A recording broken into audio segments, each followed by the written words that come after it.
Smith, righty batter, facing the lefty Trishler, shows bunt, pulls back, and takes outside for a ball. 2-1.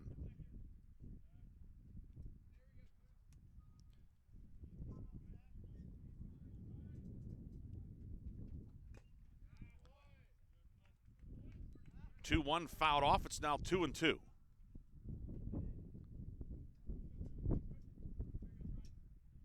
Smith, the Thiel third baseman. Slightly closed stance for the righty batter. 2-2 misses away. Now 3-2 on Smith.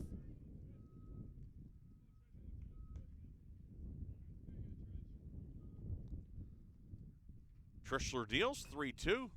Poked foul off the screen on the first base side. And remains 3-2. Trishler today, 24 strikes, a dozen balls so far. Start number 7 on the season. 3-2, misses away. Smith on base for the second time. And that is the first walk of the afternoon for Trishler. One down for Cole Sherwin. He was the only strikeout by Trishler first time through the order. So 1 on, 1 away for the Thiel shortstop, Cole Sherwin.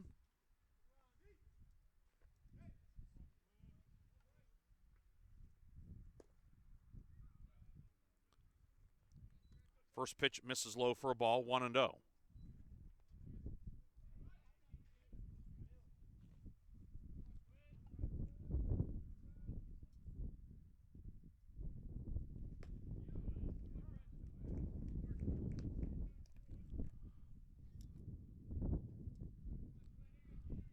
Swing and a miss now, 1-1 on Sherwin.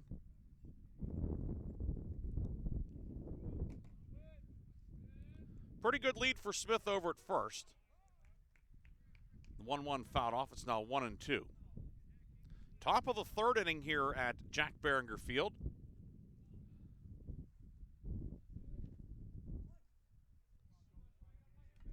Smith, pretty good lead over at first. This one golfed out to left. Luco broke back, now coming in, still coming, and it's going to drop in for a base hit.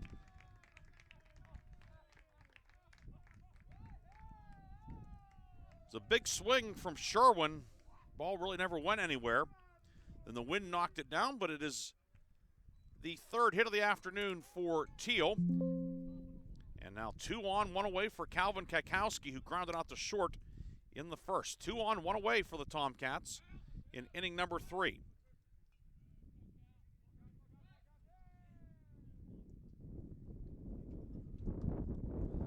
Trishler's first pitch misses away for ball 1. Middle infield at double play depth. Remish, the third baseman, hugging the line, a step or two behind the bag. 1-0 a bit low, now 2-0.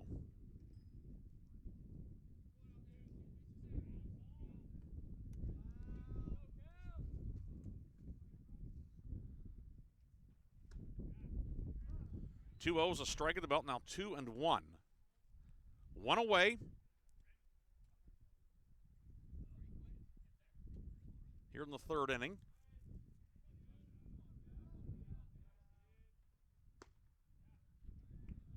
That one misses away. It's now 3-1.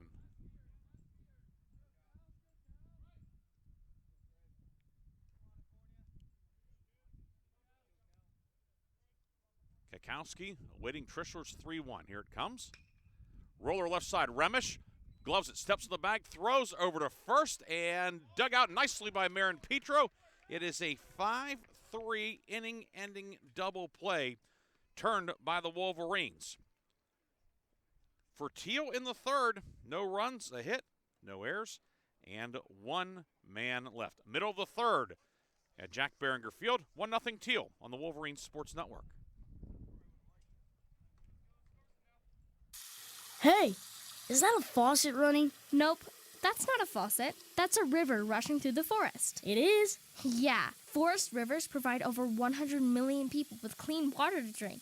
The water comes straight from the forest to us. In fact... What? I can't hear you because of the vacuum. That's not a vacuum. That's the trees in the forest cleaning up the air we breathe. How do trees clean the air? They soak up the dirty air on their leaves, branches, and trunks, which means clean air for us. Cool. I didn't know that. Yep, but the forest does more than give us clean air and water. It gives us shade for hot days, birds to listen to, and trees to climb. Wow, that's awesome. I didn't know how cool the forest could be. Hey, let's go explore some more. Visit the forest today and enjoy all it does just for you. To learn more about the forest and find one near you, go to discovertheforest.org. Brought to you by the U.S. Forest Service and the Ad Council.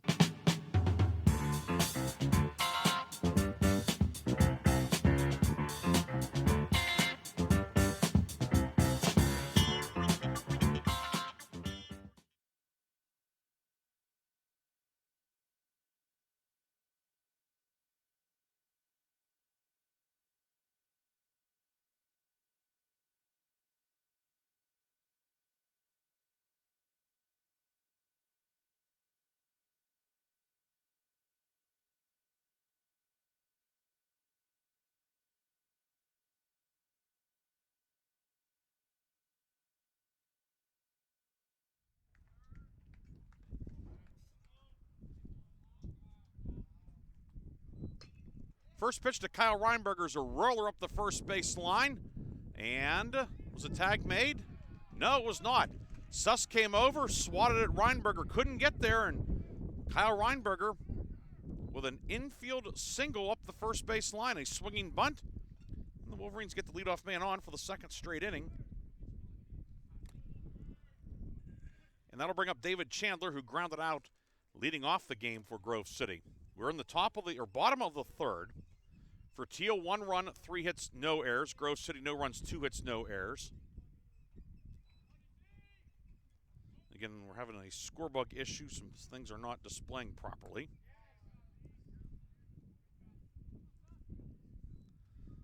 And that may be something that's out of our control, too. The first pitch to Chandler misses low for a ball, 1-0. Nobody out here in the bottom of the third. The 1-0 misses inside, now 2-0.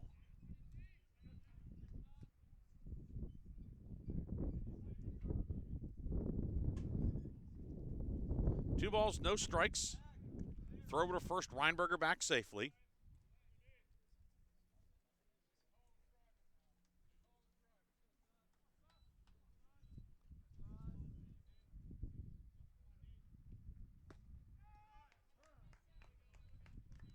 Suss, the 2-0 in for a strike, now 2-1.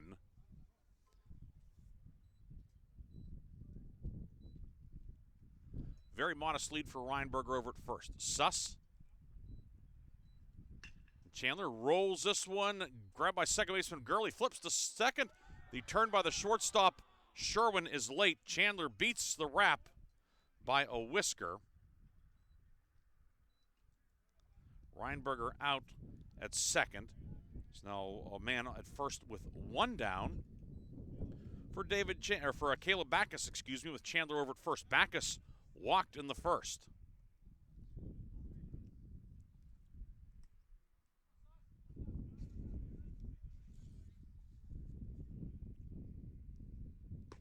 Suss's first pitch misses high for a ball to Backus.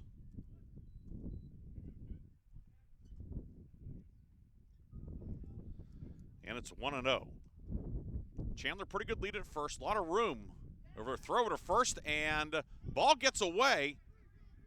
Going all the way up the right field line. Chandler rounding second. He's going to go to third. Schmidt's throw back into the infield. Knocked down. And the runner now at third, Chandler, picks up 180 feet on the failed pickoff.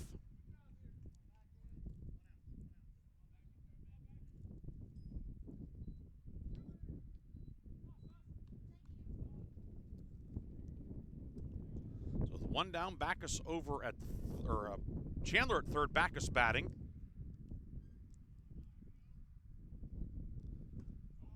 Pitch on the way low, 2-0.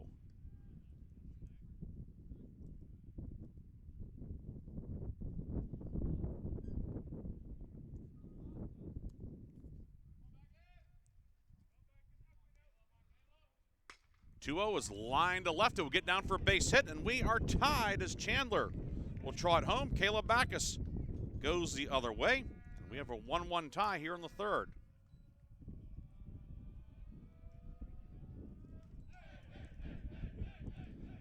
The run for now is unearned. We'll see how the rest of the inning plays out. Colin Marin Petro will stand in for the Wolverines. Marin Petro hit into a fielder's choice in the first inning. The Wolverines have tied it up here in the third. Backus on the move. Marin Petro swing and miss. Throw down, and in time, Kakowski guns down Backus. The tag applied by the shortstop Sherwin for out number 2.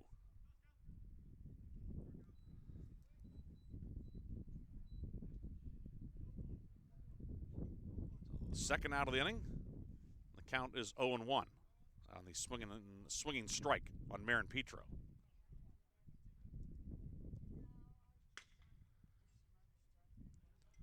0-1 foul on the third base side. 0-2.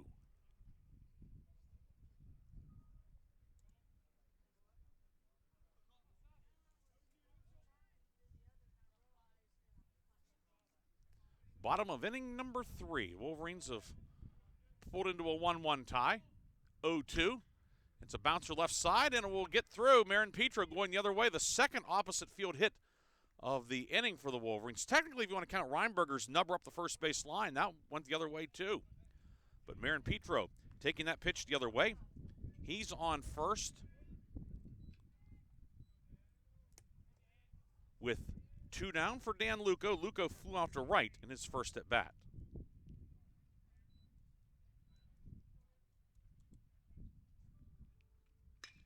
First pitch to Luco is a breaking ball hit out towards center. Brightwell going back, still going back, and he will make the catch to end the inning.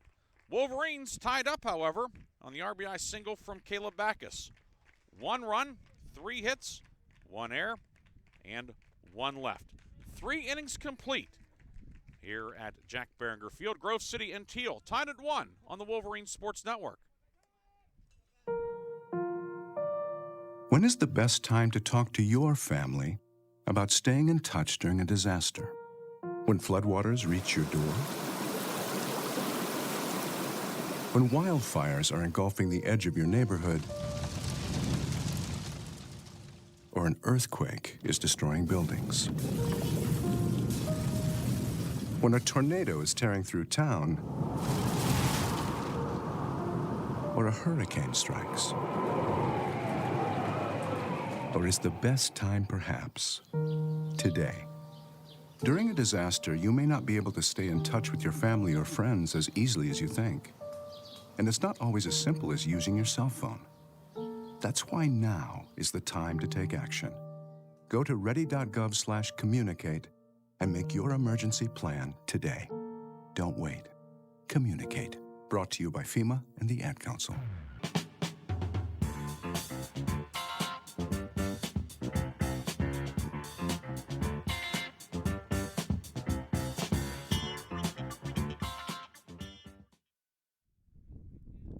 Bryce Trishler's first pitch of the 4th inning is a strike to Joey Schmitz.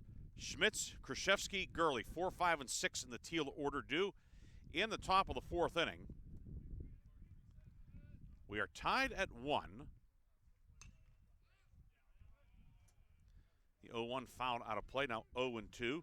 Schmitz runs scoring double in the first. That gave Thiel the 1-0 lead. Grove City scoring last half inning to pull us into a 1-1 deadlock. Trishler ahead of the batter, 0-2. The 0-2's a roller up the third base line, just foul. Trishler getting ready to make pitch number 50.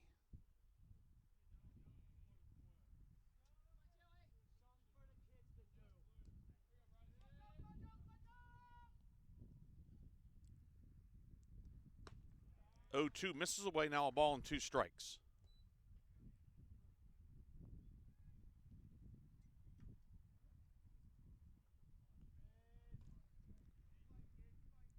Trishler deals. Foul first base side. Weber gives it a look, but it will land out of play.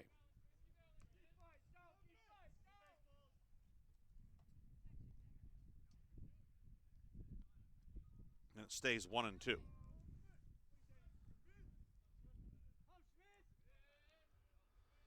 Third baseman Remish hugging the line. Shortstop Reinberger, shaded towards the hole. A lot of room up the middle. Trishler's 1-2. Fouled off of the play at the plate. Grove City in the home whites today. Red numbers and letters. Red and black trim. Red piping on the white pants. Teal in the navy jerseys. Old gold numbers outlined in white lettering. Gray pants with the navy piping for the Tomcats. Another 1-2 from Trishler. Roll to the third baseman Remish. Knocks it down, picks it up, spins, throws, and safe. So Schmitz will reach on the air. And the leadoff man is on for Colton Krzyzewski, who flew out to right back in the first. So each team with an error in this one.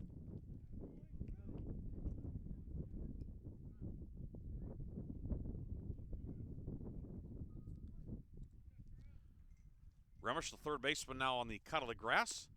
Trishler's first pitch in for strike one to Krzyzewski, the Thiel DH in game one. Junior from Mercyhurst Prep, middle infielder by trade. 0-1 fouled off, and quickly 0-2. Mercyhurst Prep always a factor in the District 10 playoffs. Trishler with a token toss over to first, and Schmitz back safely.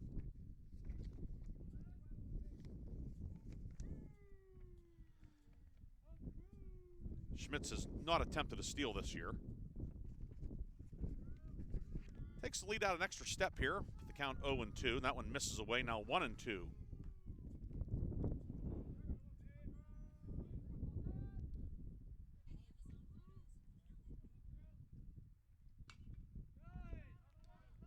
One-two fouled out of play. And remains a ball and two strikes on Krzyzewski.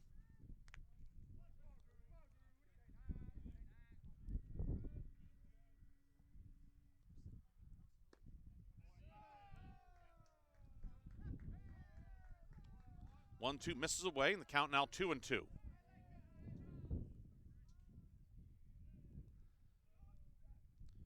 Two balls, two strikes, nobody out in the fourth inning. That one runs inside and it clips Krzyzewski.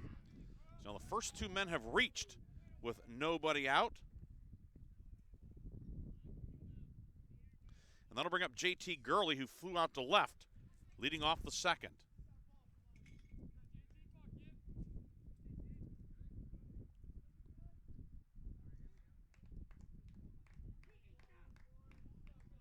First and second, nobody out for the Tomcats. Chance to break this 1-1 tie. Remish way in at third. Marin Petro in on the grass at first. Gurley shows bunt, pulls back for ball one.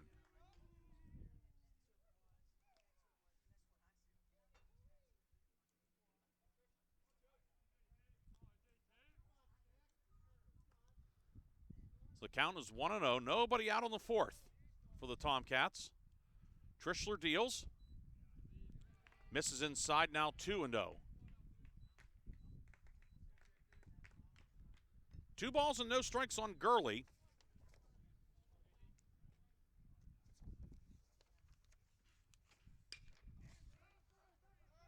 This one head out towards right center. Backus circles behind. Now Chandler, they bump into each other. Backus makes the catch.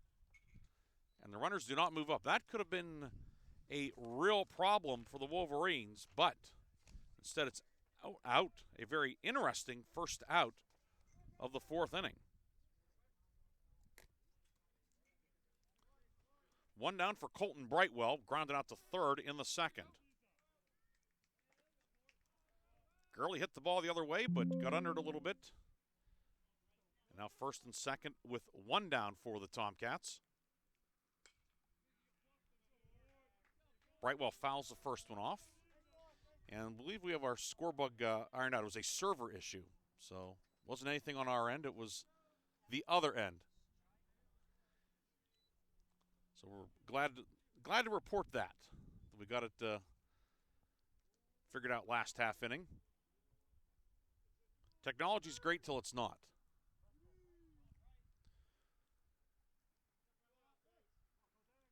One run score, 0-1 count on Brightwell. He hits this one towards right. It's dropping fast. He'll get down for a base hit. Chandler up with it quickly, rounding third, and scoring will be Schmitz. And Thiel retakes the lead on Brightwell's single to right. Krzyzewski stops at second. Schmitz scores, and the Tomcats are back on top 2-1 here in the fourth inning. Backus came and tried to get there but could not. Dropped in for the base hit. Tomcats still in business, first and second. One down for Joey Fell, who fouled out in his first at bat.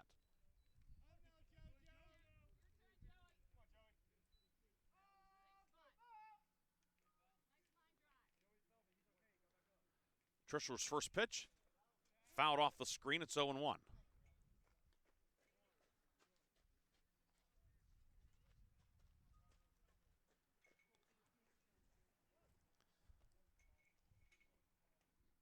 Thiel taking the 2-1 lead here in the top of the fourth. Fell fouls off that one. It's now 0-2.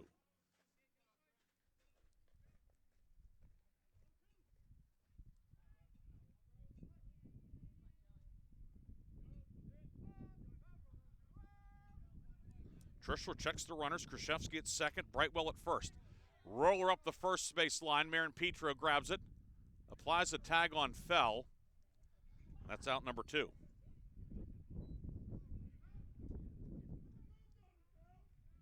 Really the only play that Marin Petro had. Runners move up. Krzyzewski to third. Brightwell to second. 2 down for Justin Doobie. Led off the third. He had a blast to left that was knocked down by the wind and turned out to be a long out. He'll bat with 2 men in scoring position and 2 down in the top of the fourth.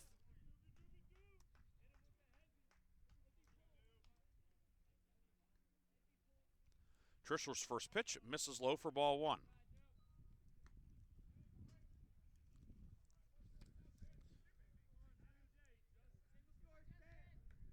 Doobie, 4 for 20 on the season. It's his 6th start.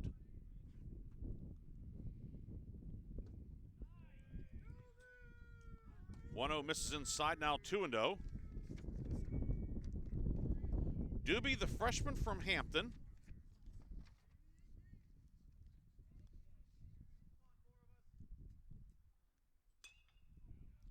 Fouled off. It's spelled D-U-B-E-E, much like former Philadelphia Phillies pitching coach Rich Doobie. Not D-O-O-B-I-E like the popular music group of the 70s, the Doobie Brothers.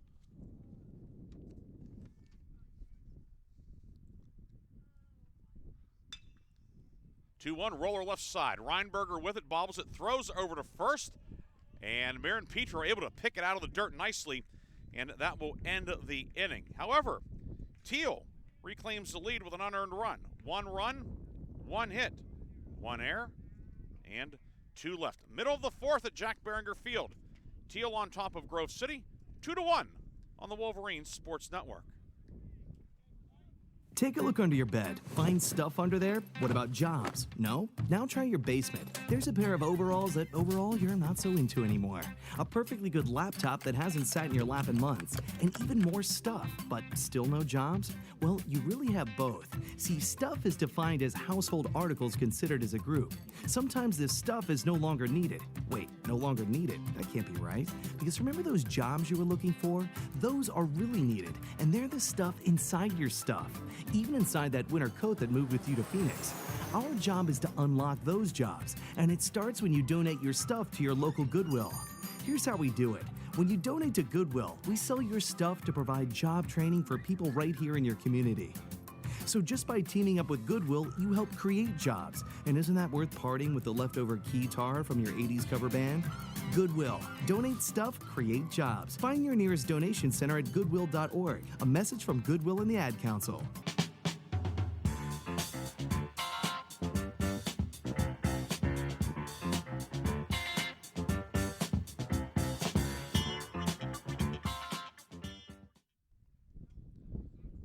5, 6, and 7 due for Grove City in the fourth. Nick Sampson, Nick Remish, and Adam Weber. As the Wolverines look to rebound here. Thiel with the lead, 2-1 in the bottom of the fourth now. Sampson singled and stole a base, but was stranded at third in the second inning. He was at third with one out, but Suss recorded back-to-back strikeouts to get out of the inning. Mason Suss up on the rubber, working on the first base side of the hill. First pitch to Sampson is low for a ball.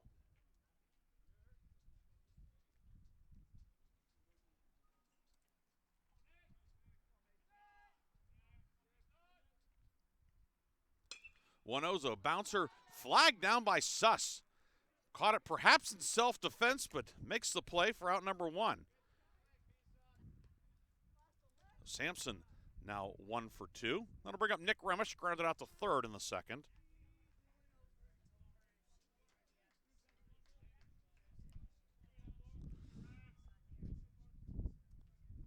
Suss kind of ducked down but stuck the glove out and was able to flag it down. A nice play by Suss to retire Sampson for the first out. Remish, right-hand hitting batter. Suss working out of the high set. And here's a chopper on the third base side of the mound, gloved by Smith, throws over to first in time. Remish hobbling a little bit at the end of that one. Appears like he's okay, but nice job by Smith on that swinging bunt to retire Remish. And quickly 2 down for Adam Weber, the Wolverine catcher who struck out on the first. As Remish makes his way back to the dugout, he is moving kind of gingerly. That's something to perhaps keep an eye on. First pitch to Weber, misses outside for a ball.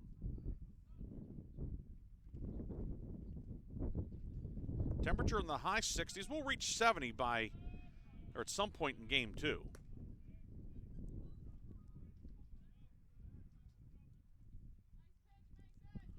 One 0 misses away. It's now 2-0 on Adam Weber. Suss's 2-0 curve in for a strike, 2-1.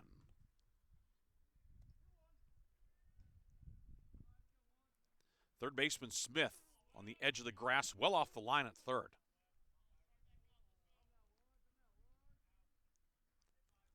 Two 2-1 from Suss. That misses away, and the count goes to 3-1 on the Wolverine backstop.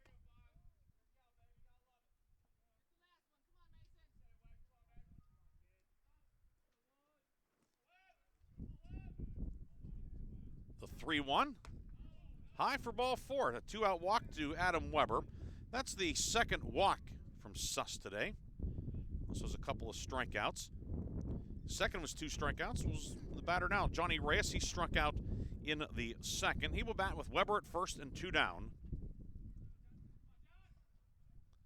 In the bottom of the fourth inning, with Thiel on top, 2-1. Suss's first pitch. Strike at the belt, 0-1. On Reyes, who has done a little bit of catching for the Wolverines this year, but has emerged as the primary DH.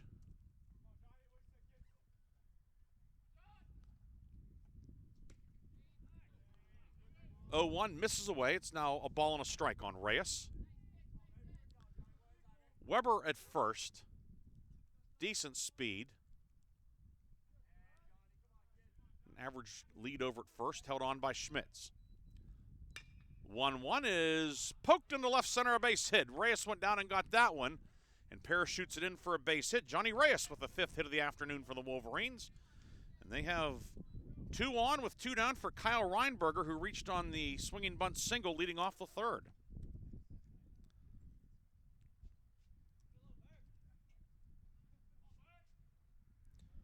The tying run is at second for Reinberger. The walk and then the bloop single. Getting a little bit of a rally going with 2 outs. Reinberger fouls off the first one out of play down the right field line. It's 0-1.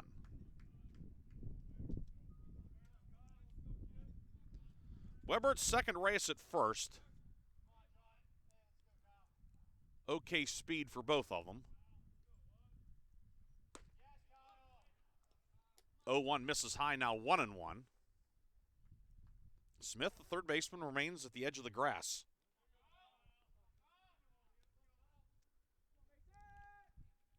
Weber, average lead out at second. 1-1 on the outside corner, and now 1-2 to Reinberger, the freshman out of Perry, Ohio. Very nice surprise this year. Reinberger pressed into duty maybe a little bit sooner than the Wolverines thought, but he's done a good job handling the shortstop position. 1-2 misses away, and that'll even the count now 2-2. Weber at second. He walked with 2 down after a couple of groundouts to begin the inning. 2-2, swing and a miss. Reinberger tied up by that one, and Suss gets out of the jam with his third strikeout. For Grove City, no runs, a hit, no errors. 2 left through 4 in Game 1 at Jack Behringer Field. Thiel maintaining the lead. It is 2-1 Tomcats on the Wolverine Sports Network.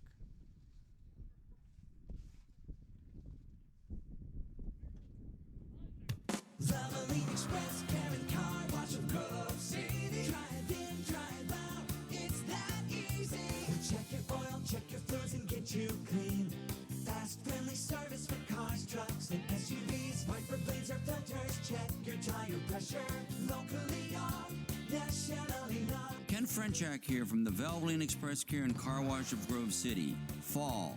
Leaves are changing. Why not get a jump start on the season and get the oil changed in your vehicle? We have your grade of Valvoline oil regardless of your gas or diesel engine. We stock most air filters and windshield wiper blades. So don't forget, we offer 2 automatic car washes along with 2 self-serve bays. Stop by to have your car run and look great. You can go anywhere for an oil change, but you come to us for the experience. Valvoline Express, Karen Car Wash of Grove City. Drive in, drive out, it's that easy. Put your phone on D&D, that means do not disturb when you're driving. And when you're going from point A to B, I need you to stay safe, please, so always sing with me. So put your phone on D&D, that means do not disturb when you're driving. And when you're going from point A to B, I need you to stay safe, please, so always remember this beat. Don't drive distracted. A message brought to you by the National Highway Traffic Safety Administration, Project Yellow Light, and the Ad Council.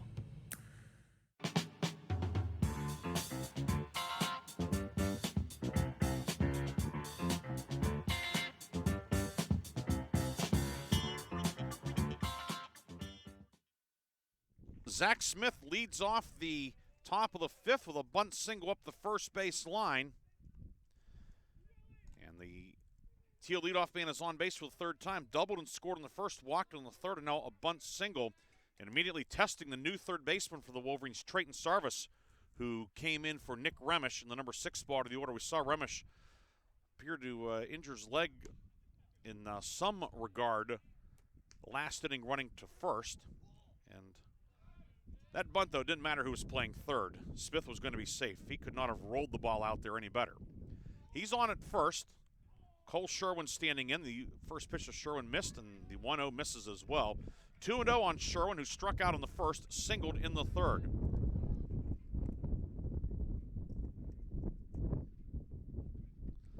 Two-one, Thiel on top. The 2-0 from Trischler. Loop to left, and it's going to get down for a base hit, and it gets past Luco. It's going to roll all the way to the fence. Smith motoring around, gets the stop sign from Joe Shawley over in the 3rd base box. 2nd and 3rd, and nobody out for Thiel. Sherwin now 2 for 3. That brings up Calvin Kakowski, 0 for 2 today. Grounded out to short in the 1st, hit into a 5-3 double play in the 3rd, but you don't like facing him with runners in scoring position, certainly. Wolverines will play the infield back. Trischler's first pitch. That misses away for ball 1.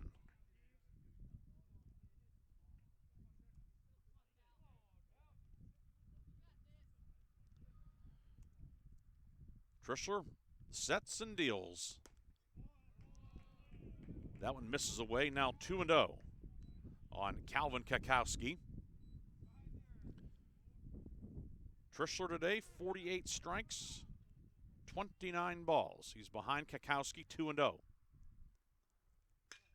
This one hit out towards right center. Still carried, and it's going to get down for extra bases. Both runs will score easily. Kakowski pulls into second with a 2-run double. Smith and Sherwin score, and Thiel adds to the lead. It is 4-1 as the first three men in the inning reach.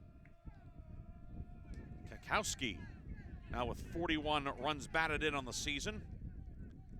And Thiel has a 4-1 lead, and it brings up Joey Schmitz, who doubled in a run in the first, reached on an error, and scored in the fourth.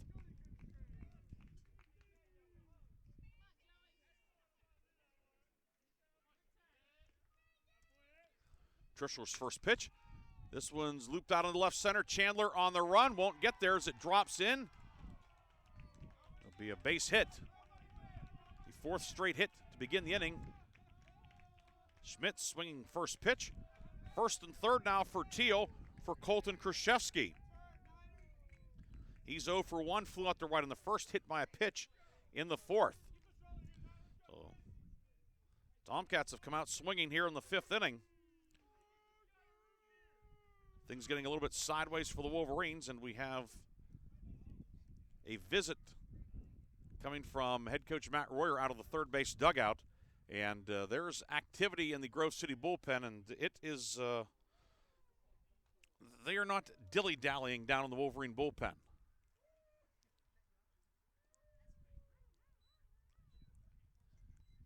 It is a left-hander, but we can't see which one it is. Maybe Wyatt Hobson. Trying to see the jersey number, but right now Thiel has struck for a pair of runs, and the Cats have first and third, nobody out. 4-1 Thiel on top. Tomcats 4 runs, 8 hits, 1 error. Grove City, the Lions score 1-5-1. Grove City's left on 5 so far, and Thiel has stranded 4 through the first 4 innings.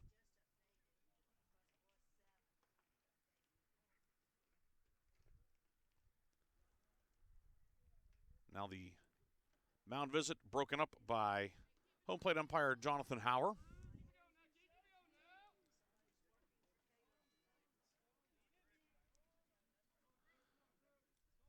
Hobson getting loose in a hurry. First and third, nobody out. Kakowski at third, Schmitz at first for Krzyzewski.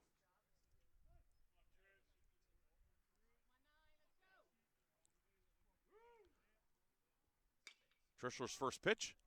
Skied in foul territory, first base side, but that will land it near the Thiel bullpen. And that is strike one.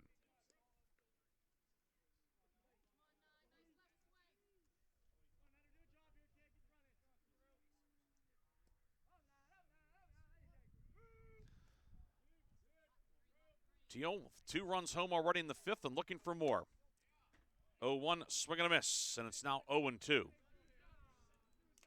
Trishler certainly could use a strikeout here. Strikeout, pop out. Still just top of the fifth. You'd even take a double play ball. 0-2 misses away, 1-2.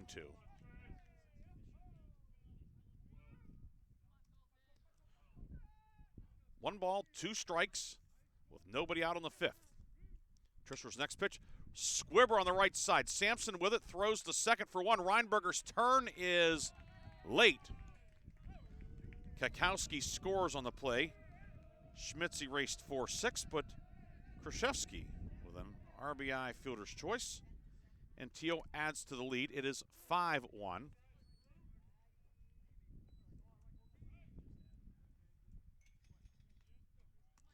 And 1 down for JT Gurley. Gurley flew out to left in the second, flew out to right in the fourth. Fouls this one down the right field line, and it will land out of play.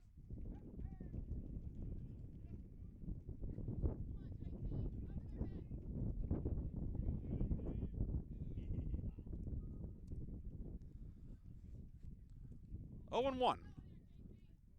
Thiel second baseman J.T. Gurley. Senior from Ambridge. 0-1 on the dirt. Count now a ball and a strike.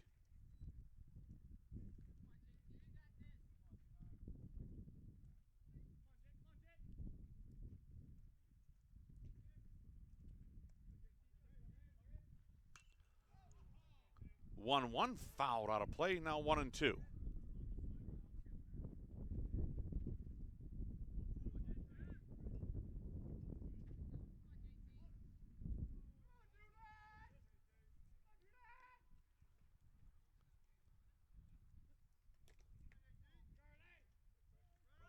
Runner on the move, the 1-2. Chopper left side. Reinberger bobbles it, throws to first. It is safe. The runner is safe. Krzyzewski was on the move. Reinberger unable to field it cleanly. Now first and second for Thiel with one down on the second error of the afternoon. Gurley reaching, and it brings up Colton Brightwell. Grounded out to third in the second. RBI single in the fourth.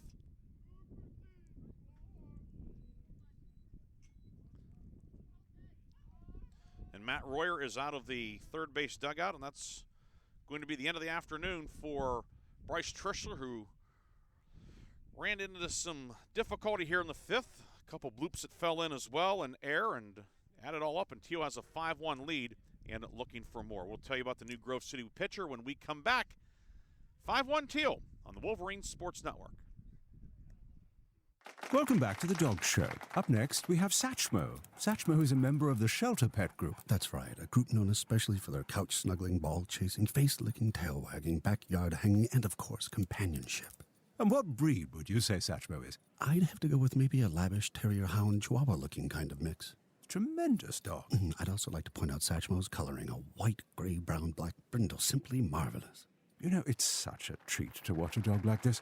Now, let's see him in action. Look how he makes eye contact with his person. That's actually known as the treat stare. How intuitive. And now he appears to be excitedly turning in circles. Ah, the happy dance, so common with this group. And finally, the loving face lick. It's great how he just gets in there and, well, licks. Fantastic. But really, the best way to know an amazing shelter pet like Satchmo is to meet one. Visit theshelterpetproject.org today. Adopt. Brought to you by Maddie's Fund, the Humane Society of the United States, and the Ad Council. This is why you work so hard to pay the mortgage. Because home is more than four walls and a roof. It's that porch swing on a summer night. It's pajamas with feet and everybody over for Sunday dinner. And that old stuffed chair in the living room you just can't get rid of. This is why you work a second job. This is why you learn to fix things yourself, so you could save on repairs.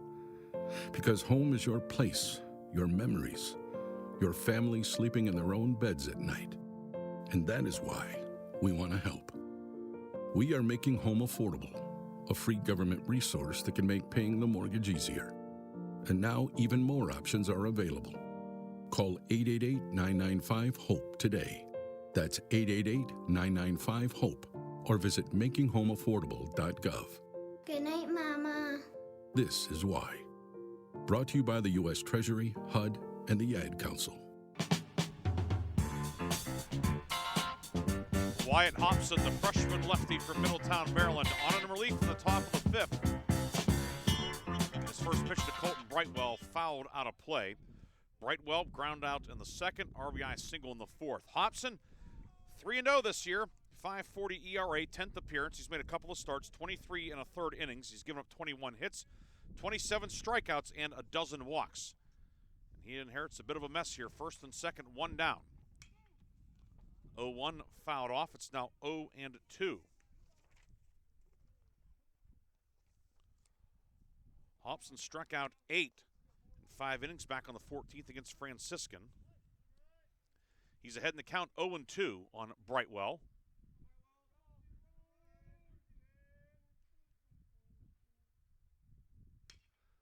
Chopped up the third baseline foul. Krzyzewski at second. Gurley, the trail runner, at first. And they begin with a bunt Smith by Zach Smith. A bunt single by Zach Smith, excuse me. Sherwin doubled. Kakowski doubled both of them in. Schmitz with a single, and then Krzyzewski scored on or knocked in Kekowski with a fielder's choice. 0-2 and another foul.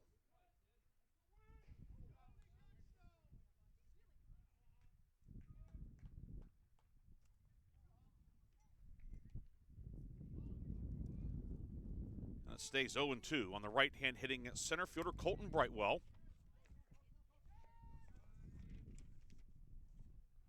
Brightwell, a senior from Bentworth. 0-2 in the dirt.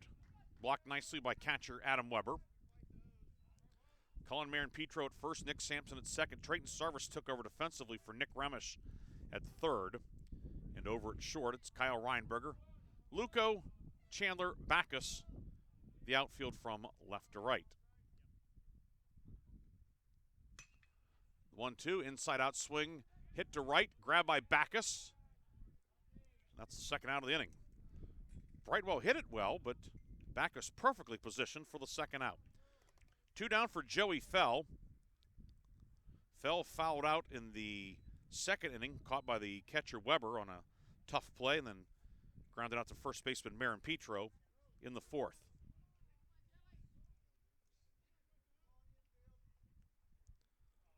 First and second now 2 away. Hobson looking to get the Wolverines back in the dugout. Now facing a 5-1 deficit. Bunt shown, pulled back by Fell for ball 1.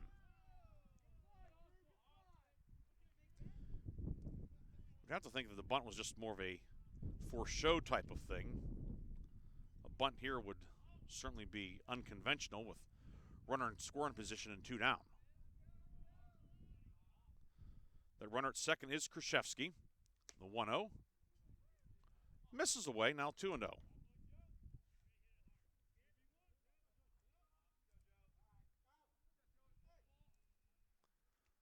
Sarvis, the third baseman, even with the bag off the line.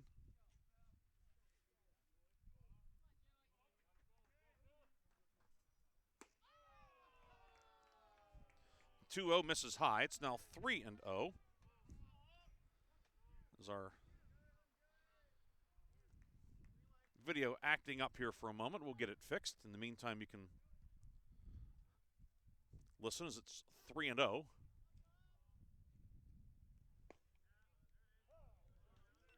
And the pitch to Fell. In there for a strike. It's now 3-1. And please report that you didn't miss any action. It's now 3-1 on Fell, the right-hand hitting left fielder, slightly open stance. Hobson deals. Strike at the knees. It's now 3-2. So the runners will be off on the 3-2 pitch. Krzyzewski from second. Gurley from first. Anything to the outfield certainly would score Krzyzewski at this point. Sarvis backs up a couple of steps at third. The payoff pitch, no inside move. They throw to second and now into third safely. Oh, they call him out. Hobson threw to second. The runner broke for third. They had him dead to rights. It turns out Krzyzewski is out anyway, 1-4-5. Wolverines made that maybe a little bit more difficult than needed. But that will end the inning. An eventful top of the fifth inning for the Tomcats. They get 3 runs, 4 hits, 1 error, and 1 man left. We are halfway home in game 1. Thiel now on top 5-1 on the Wolverine Sports Network. You can't escape a traffic jam. Know what else you can't escape? Seasonal allergies.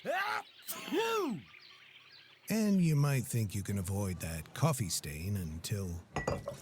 Oh, really? You can't escape a lot of things in life, but you can escape prediabetes. Prediabetes captures 1 in 3 adults. There are usually no signs of prediabetes. In fact, most people don't even know they have it. But with early diagnosis, you can change the outcome and prevent or delay type 2 diabetes. Take action by taking the 1-minute risk test at doihaveprediabetes.org. You might not be able to escape having this song stuck in your head, but you can escape prediabetes. Go to doihaveprediabetes.org today. Brought to you by the Ad Council and the Centers for Disease Control and Prevention.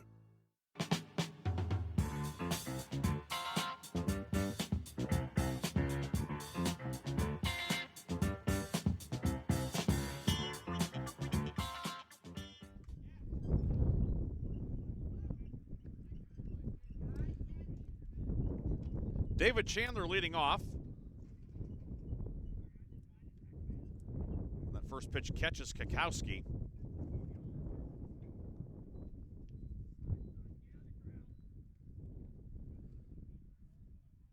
Odd ending to the top of the fifth inning as Krzyzewski took off on a 3-2 pitch. Wyatt Hobson used the inside move and then threw behind him to second, and Krzyzewski almost safe at third, but Sarvis got the tag down.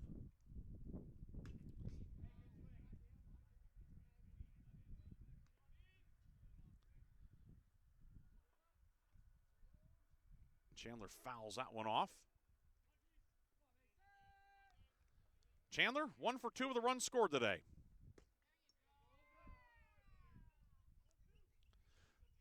The count now a ball and 2 strikes on the Wolverine leadoff man. Chandler, Backus, Marin, Petro.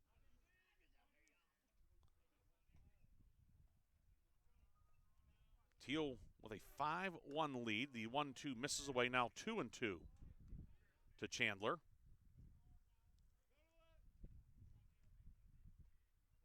Smith, the third baseman, even with the bag, now backing up even more. We've not seen him that far back much today.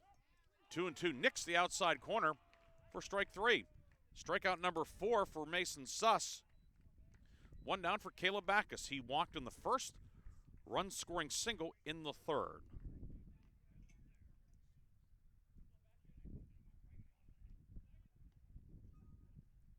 Backus, left-hand hitting right fielder.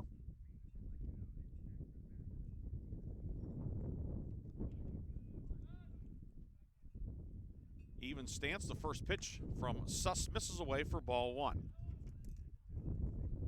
Wind continuing to gust. We'll be blowing in some more rain later tonight into tomorrow and Wednesday. Just exactly what we need here in western Pennsylvania. 1-0 is low, 2-0.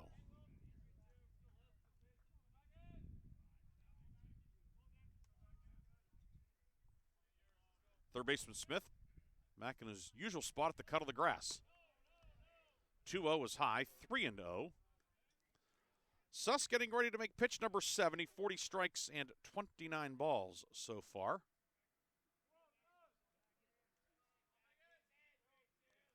.30 coming. High, ball 4, a 4-pitch walk to Backus. And that'll bring up Colin Marin Petro. Hit into a fielder's choice in the first inning, singled in the third. Singled the other way back in the third inning.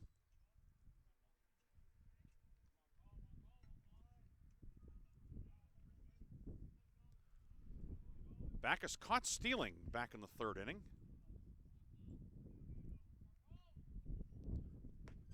First pitch to Marin Petro, high for a ball. Marin Petro started to go, but held up. So 5 straight out of the zone for Suss, who had been pretty much on point much of the afternoon, but running into a little bit of difficulty here in the 5th. 1-0 is a bouncer, and it will sneak through for a base hit. Backus will pull into second, rounds a couple of steps. Now the ball overrun by Brightwell. Backus will slide into third. That throw skips away. Marin Petro was about a third of the way to second. He will retreat back to first. The Wolverines have first and third and nobody out. Here are 1 out in the 5th for Dan Luco. Luco with a couple of flyouts today. Flew out to right in the first, flew out to center in the third. First and third with 1 down. Luco, certainly a dangerous man at the plate. A couple of home runs this year. Suss's first pitch. Breaking ball in for a strike, 0-1 on on Luco.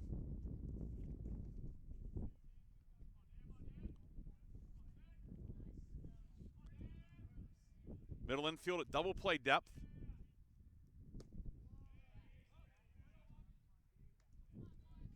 0-1 misses low and away. That'll even the count at a ball and a strike to Luco, the junior from Franklin Regional. Third baseman Smith hugging the line next to the bag. 1-1 check swing. Luco went around, according to field umpire Saul Lemofsky, and it's now 1-2. 1 ball, 2 strikes. Backus at third. He took the extra 90 feet on the outfield air. That one skips away. It's a wild pitch. Backus will score. And it's now 5-2. An unearned run for now. Marin Petro at second. And takes away the conventional double play as well. So 5-2 and runner in scoring position for Luco. The count 2-2.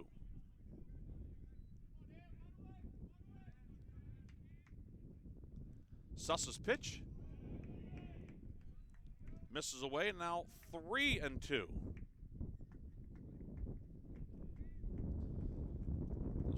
4-pitch walk to Backus, and now a wild pitch scoring a run. Payoff pitch from Suss on the way. Foul down the right field line.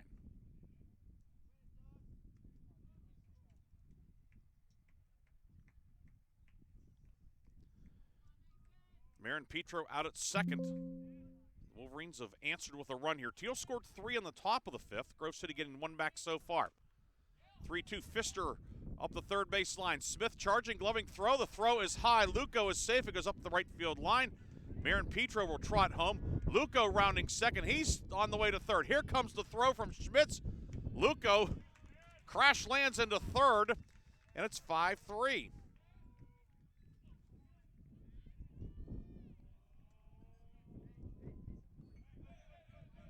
So Marin Petro will score on the play. The error, the second of the inning for Thiel. It is now 5-3 and a runner at third for Nick Sampson. So things getting sideways for Thiel in the 5th. A couple of errors, and that 4-pitch walk opening the door. Luco over at third. That throw was high, and it ended up in no man's land where the first baseman Schmitz and the right fielder Doobie coming over. But now first and third, or runner at third, pardon me, for Sampson. Pitching coach Tanner Takonchuk out of the first base dugout to talk to Suss.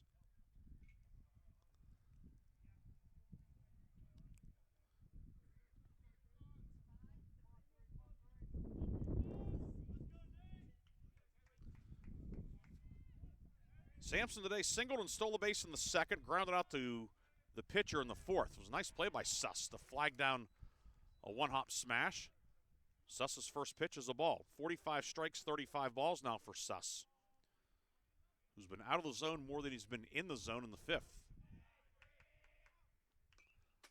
1-0, breaking ball fouled off, a ball and a strike to Nick Sampson. 2023 PAC Newcomer of the Year. All PAC second team last year in the outfield. Missed some time this year due to a shoulder injury, but back and doing well and playing second base. 1-1 is high, 2-1.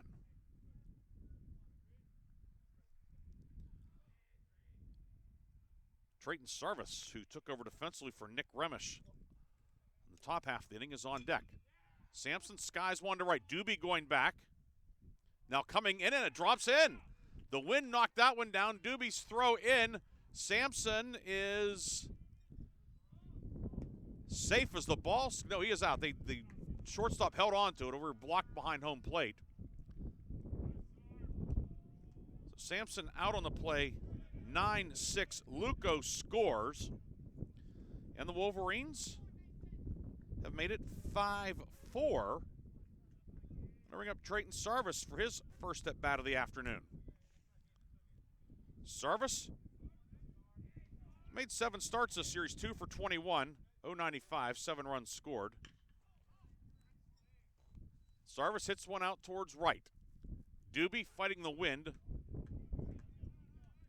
makes the catch, and that ends a very eventful 5th inning for Grove City. Wolverines get 3 runs back. There were 3 runs on 2 hits, 2 errors, and nobody left. 5 complete in today's opener at Jack Behringer Field. It's Thiel 5, Grove City 4 on the Wolverine Sports Network.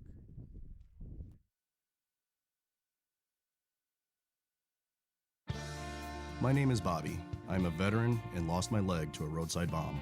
My victory was going from a wheelchair to becoming a weightlifting champion. I'm Sam. I'm a veteran. My victory was finding a career I can be proud of and supporting my family. America's veterans are on their most important tour, the tour of their lives. I'm a veteran. My victory was going from homeless to home. At DAV, we're on a mission to help veterans get the benefits they've earned. I'm a veteran, and my victory was finishing my education. DAV offers veterans of all generations a lifetime of support for victories great and small. My victory was proving that disability is not a limitation. My victory was getting my service dog a new best friend. We help more than 1 million veterans every year as they face and conquer their challenges. My victory is being able to be there for my family. When America's veterans win, we all win. Help us support more victories for veterans. Go to DAV.org.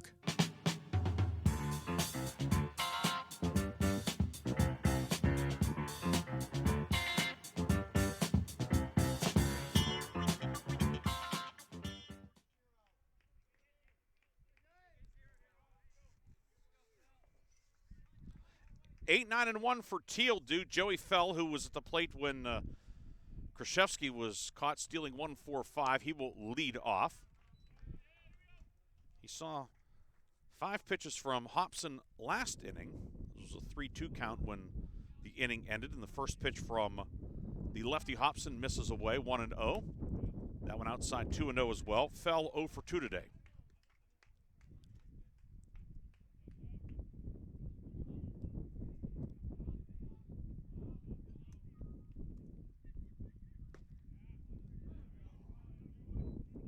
Two O's, strike at the knees now 2-1.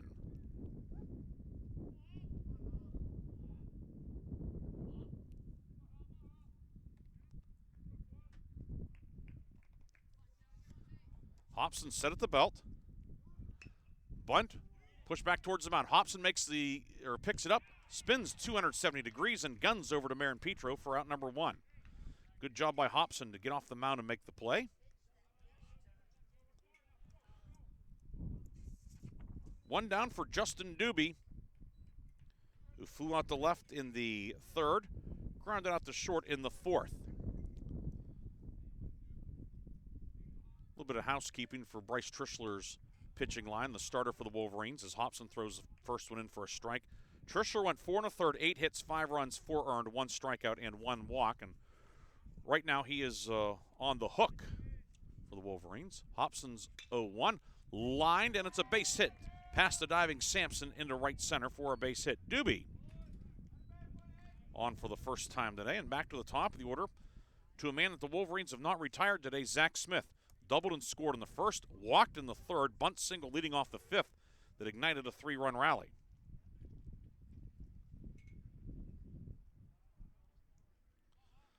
So he will stand in for the 4th time today.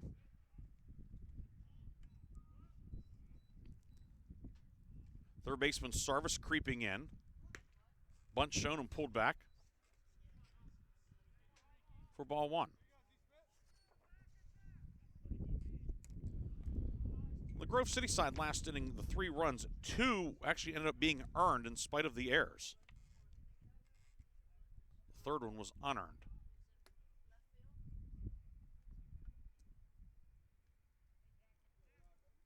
Just the way the inning shook out. Suss right now has been charged with 3 earned runs through 5 innings. 1-0, swing and a miss, now 1-1. Doobie over at first. Has not attempted a steal this year.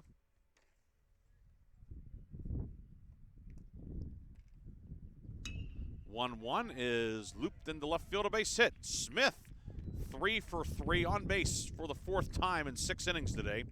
Now first and second, one down for Cole Sherwin. Sherwin 2 for 3. Struck out in the first, singled in the third, doubled and scored in the 5th.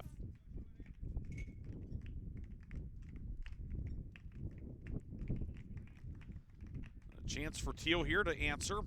Tomcats up a run in the top of the 6th. Middle infield at double play depth. Doobie at second, Smith at first, good speed. Hobson's first pitch to Sherwin. Strike at the bottom of the zone. It is 0-1.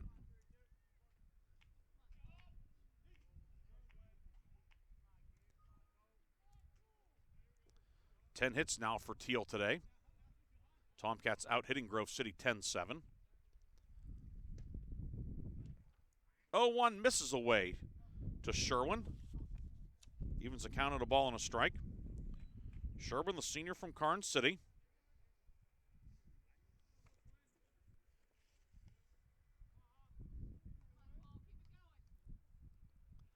Wyatt Hobson on in relief, came on last inning for the starter Bryce Trischler. 1-1 fouled off. It's now 1-2.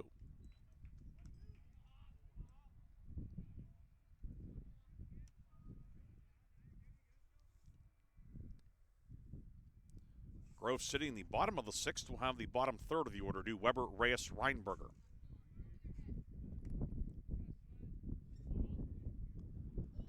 Hobson getting ready to make the 1-2. Set at the belt. Here's the pitch, and it's bounced foul on the third base side. We'll have game 2 later this afternoon as well. Roughly 30 minutes after the conclusion of this one. This one was moving at a pretty good clip through the first 4 innings, but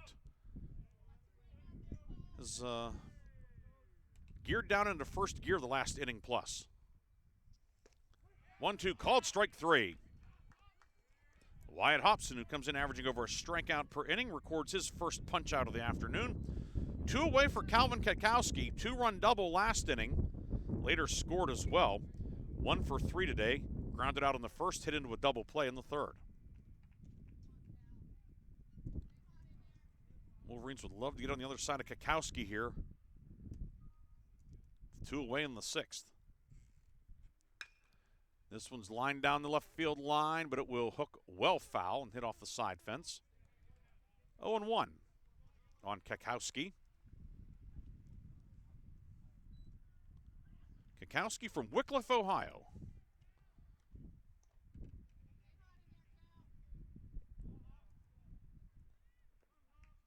The Cleveland suburbs.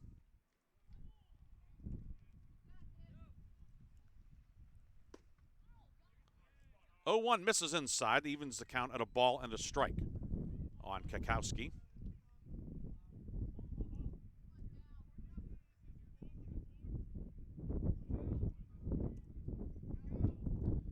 Runner at second is Doobie. Smith the trail runner at first. Kakowski swing and a miss, the 1-1. It's a big rip, a Ruthian cut, but it comes up empty, now 1-2.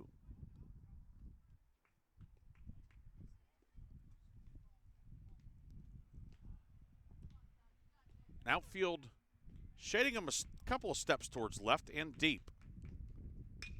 1-2. Skied out to deep right center. Backus on the run, still on the run. It hits the top of the fence, comes back into the field of play. 1 run is home. Here comes Smith. The relay will not be made. Kakowski, his second 2-run double in as many innings. And Thiel, once again, has a 3-run lead. It is 7-4. Doobie scores, Smith scores, and it's 7-4.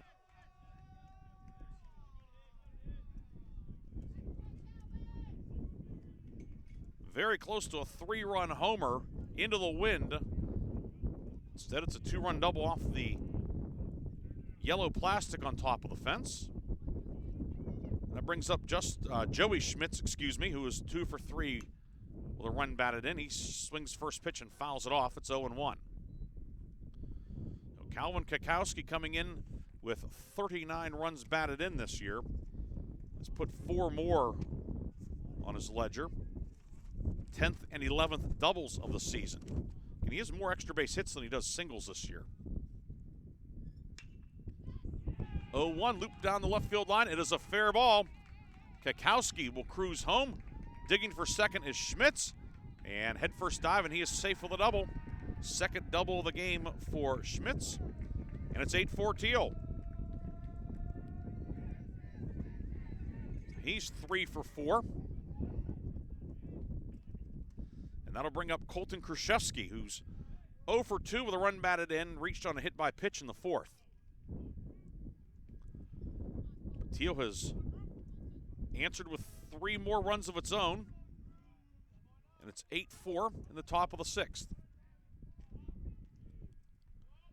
Krzyzewski, righty batter, slightly closed stance. Hobson deals and misses away for ball 1.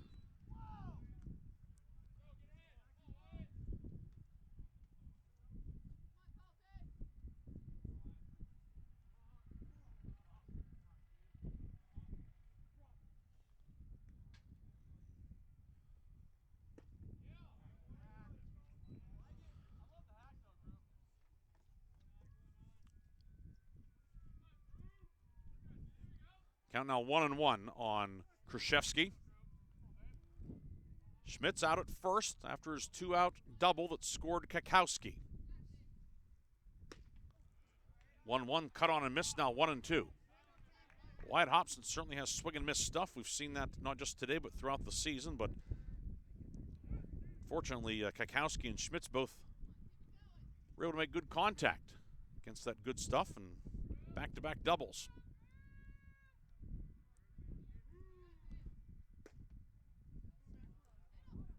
1-2 misses inside, 2-2.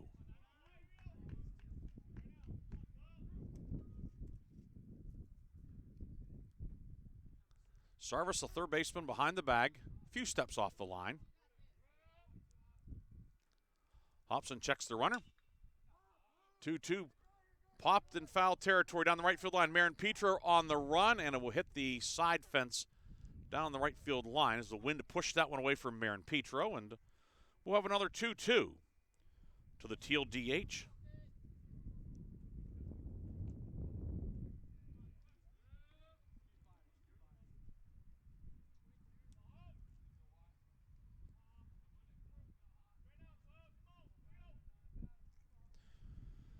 Thiel 3 runs in the 5th, 3 in the 6th. Grove City scored 3 in the bottom of the 5th, but the lead back to 4 runs at 8-4 for Thiel.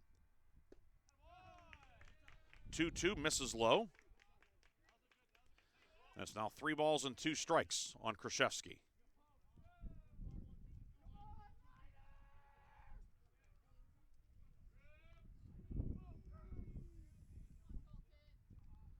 The 3-2. Line through the left side, it's a base hit. Luco charging, rounding third on the way home is Schmitz. The throw will come in, and Weber applies a tag, and out at the plate. Dan Luco guns down Schmitz at the plate to end the inning and keep the margin at 4. So the putout will go 7-2. However, Thiel gets 3 runs on 5 hits, no errors, and 1 left. We go to the bottom of the 6th inning with Thiel on top, 8-4 on the Wolverine Sports Network. Hey, is that a faucet running? Nope, that's not a faucet. That's a river rushing through the forest. It is? Yeah, forest rivers provide over 100 million people with clean water to drink. The water comes straight from the forest to us. In fact... What? I can't hear you because of the vacuum. That's not a vacuum. That's the trees in the forest cleaning up the air we breathe. How do trees clean the air? They soak up the dirty air on their leaves, branches, and trunks, which means clean air for us. Cool. I didn't know that. Yep. But the forest does more than give us clean air and water. It gives us shade for hot days, birds to listen to, and trees to climb. Wow, that's awesome. I didn't know how cool the forest could be. Hey, let's go explore some more. Visit the forest today and enjoy all it does, just for you. To learn more about the forest and find one near you, go to discovertheforest.org. Brought to you by the U.S. Forest Service and the Ad Council.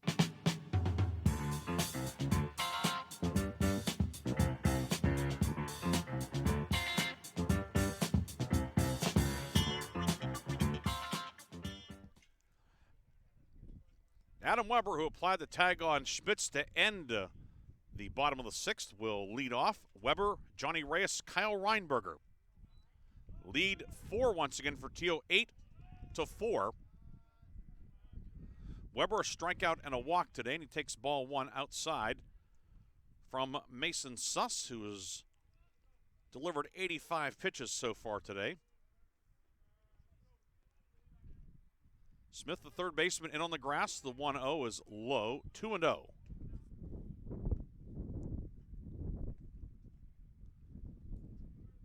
This was a 1-1 game into the 4th. Thiel scored 1 run on the top of the 4th.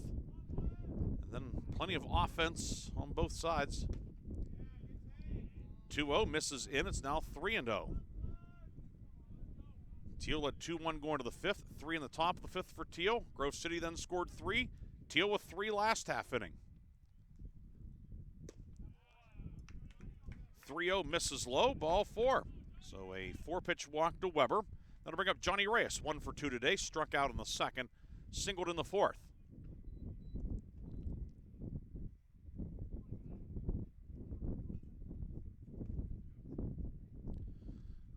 And some action in the Thiel bullpen on the first base side. First pitch to Reyes, in for a strike. Reyes taking all the way after the 4-pitch walk. Likewise, activity on the Grove City side. Righty getting loose. 0-1 misses high. Throw down to first. Weber back safely. A good job by Schmitz to flag down what was a bit of an errant throw from Kakowski.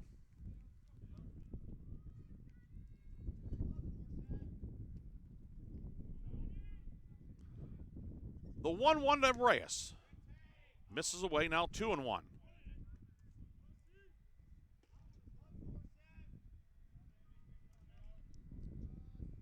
Kyle Reinberger waiting on deck. The 2-1. Poked on the right side, to his left, Gurley with it as one play. Throws over to first, Reyes retired. Weber will take second on the play. Thought that one might sneak through, but Gurley able to track it down for the first out. Brings up a pinch hitter for the Wolverines. It's going to be Raymond Steyer to bat for Reinberger.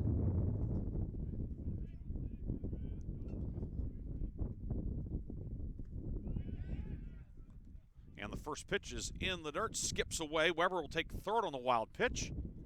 And it's 1-0 on the pinch hitter, Steyer.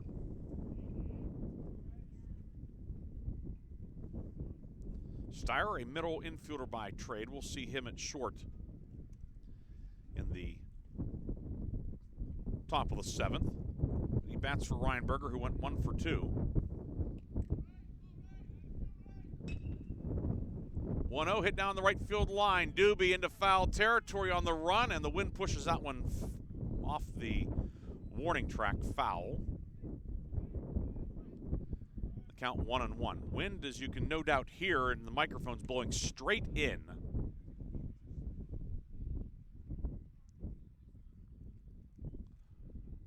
And a couple of balls hit by both sides today that likely would have been over the fence with no wind or the normal prevailing winds, which are blowing out. But not today. 1-1 to Steyer. Misses. It's now 2-1 on the senior from Eden Christian.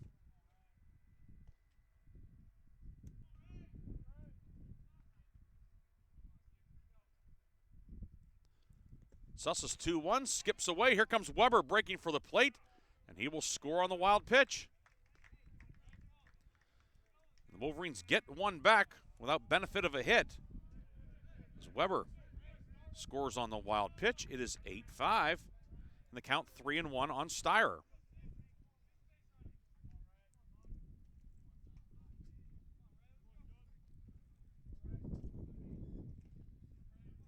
Suss out of the high set, the 3-1. Misses away, and Steyer reaches via a free pass, second walk of the inning, and back to the top of the order for David Chandler. Chandler grounded out to second in the first, singled and scored in the third, struck out looking in the fifth. And pitching coach Tanner Tikonchuk will come out of the first base dugout. And that may be the end of the afternoon for Suss.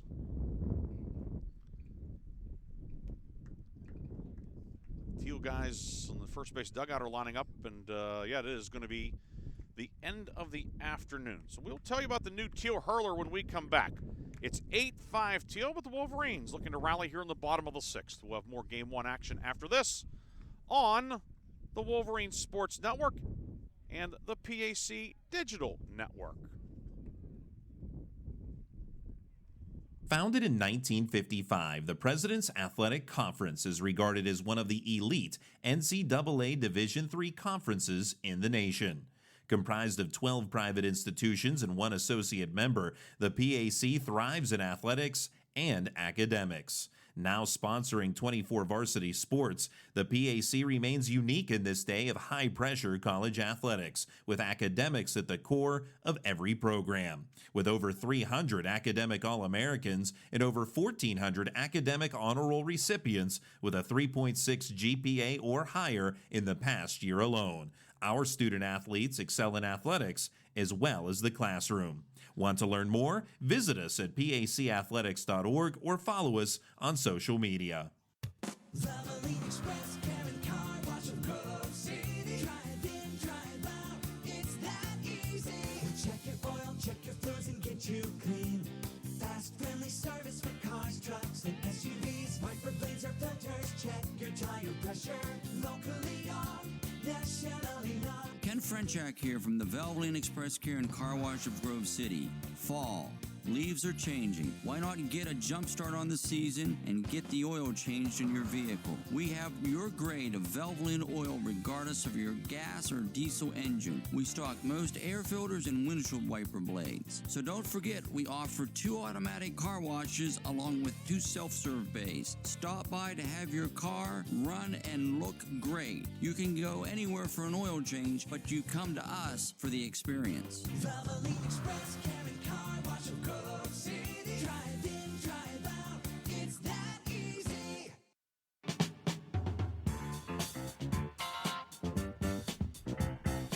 Sophomore left-hander Isaiah Torres comes out of the bullpen, facing David Chandler, the first of 3 straight lefties, and Chandler swings at the first pitch, and the ball is dropped by the left fielder. And what do we have here? Somebody's been ruled out. Steyer and Chandler are both standing on first base. Are they saying it was on the transfer? Apparently, yes. The left fielder, Joey Fell, apparently had it long enough for the out. Matt Royer wanting an explanation. So the batter, Chandler, is out. That's an interesting way for Torres to make his debut in this one. Torres, 14th appearance. He's 1-2. He's made 1 start, couple of saves. ERA of .594. 33 and a third innings, 38 hits allowed, 15 strikeouts, and 15 walks. But he gets out number 2 here. And the first pitch to Backus is high for a ball. Caleb Backus, single, RBI, couple of walks, and a run scored today. Steyer running over, or is at first with 2 down.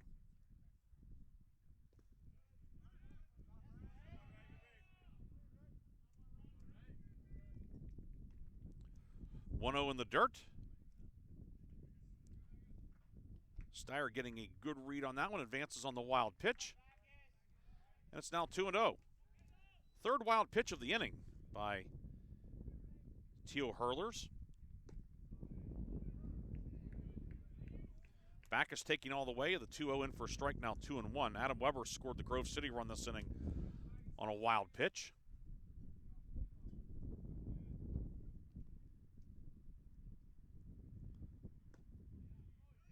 Two-one drops in for a strike. It's now 2-2.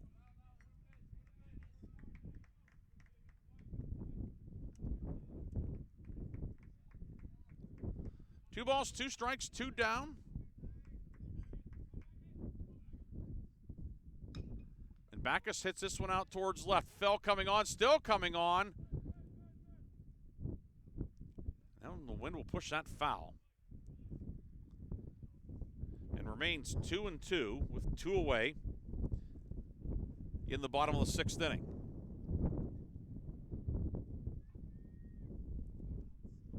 Very few clouds here, but plenty of wind. 2 balls, 2 strikes, and 2 down in the 6th inning.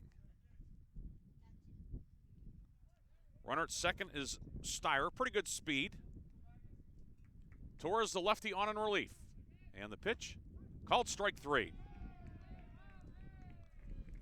Backus goes down on strikes, and Torres is able to clean up the mess for Thiel. Grove City gets 1 run back, a run on no hits, no errors, 1 left, through 6. 8-5 Thiel on the home of the Wolverines. You can't escape a traffic jam. Know what else you can't escape? Seasonal allergies.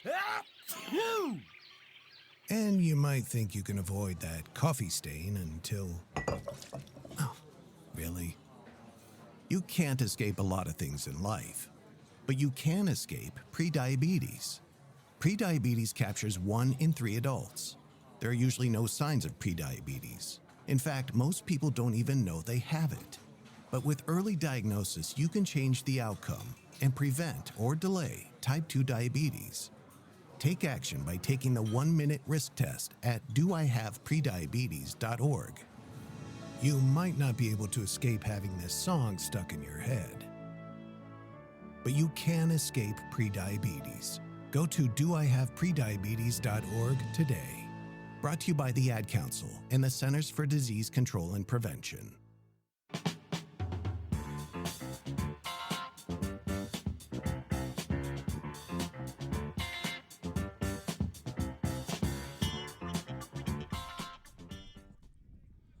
Six, 7, and 8 in the Thiel order due. J.T. Gurley, Colton Brightwell, and Joey Fell. 8-5 Thiel with the lead as we get ready to start the 7th inning in game 1 of 2. Of course, we play 2 9-inning games in conference play.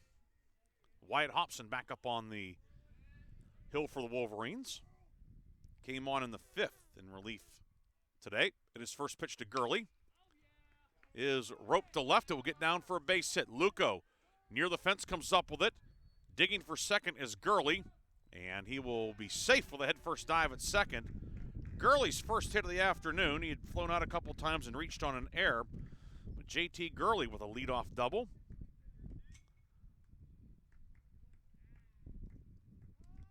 And Thiel has a man in scoring position for Colton Brightwell, who was 1 for 3 with a run batted in today. Matt Royer out of the third base dugout, and we are going to have a pitching change. We'll tell you about the new Grove City pitcher when we come back.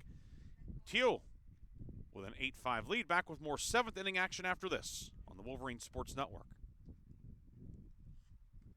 Unexpected reactions to smart financial decisions brought to you by feedthepig.org. Well, I finally did it. I opened a 401k. So you're giving up? Just like that? Giving up on what? On getting an inheritance from a distant relative.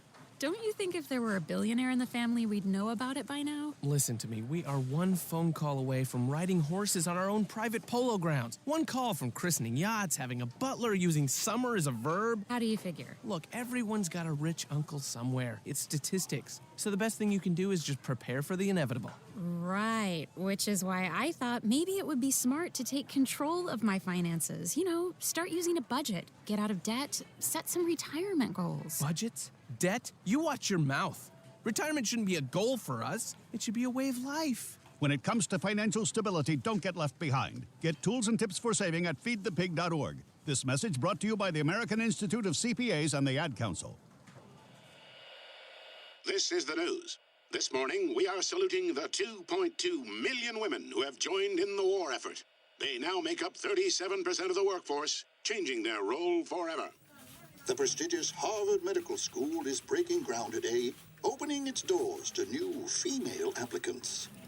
Today, little girls all over the world look to the sky, where the first woman is now in space. Military stereotypes are challenged today with the trailblazing promotion of a U.S. female officer to 4-star general. It was just announced that the vast majority of last year's doctorate degrees were earned by women. We've come so far, but our news is changing for the worse. More women die from heart disease and stroke than men, even though it can be prevented. Make a change at goredforwomen.org today. Brought to you by the Ad Council and the American Heart Association's Go Red for Women.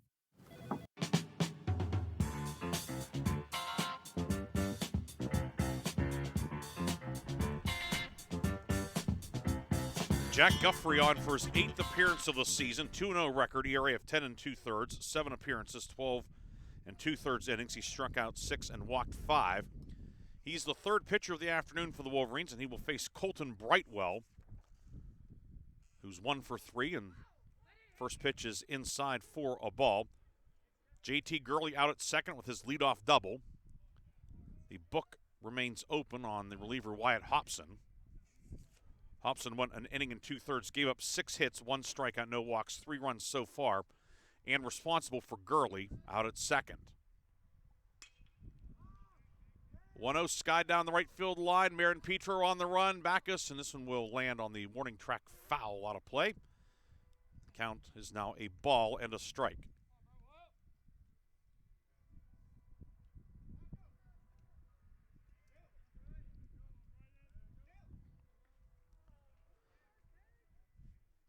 Guffrey on in relief. Sarvis, the third baseman, behind the bag off the line.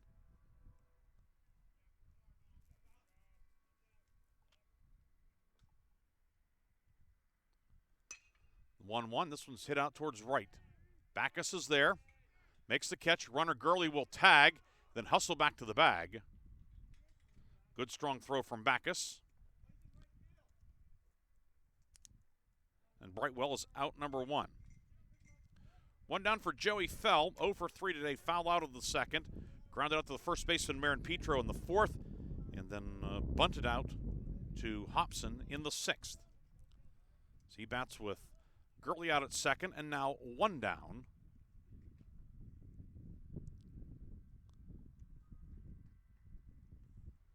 Guffrey's first pitch clips him on the front arm, and Fell reaches safely for the first time today. So now 2 on for Justin Doobie. Doobie singled and scored last inning. He's 1 for 3 today. As the Canadian National Railroad roars through Grove City Borough. As we're now reached mid-afternoon here on this sun-splashed afternoon. Temperature now at 70. First pitch high for a ball. 1-0.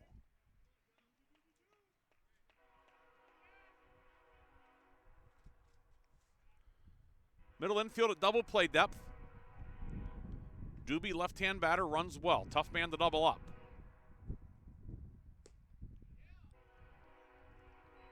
One-0 misses away.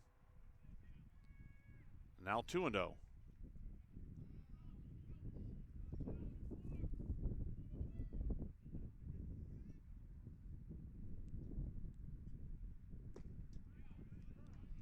Two O's a strike on the outer third.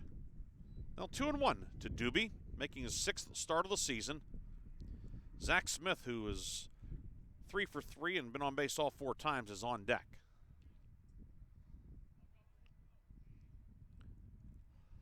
Jack Guffrey out of the high set. 2-1, swing and a miss. Doobie tardy on that one, the count now 2-2.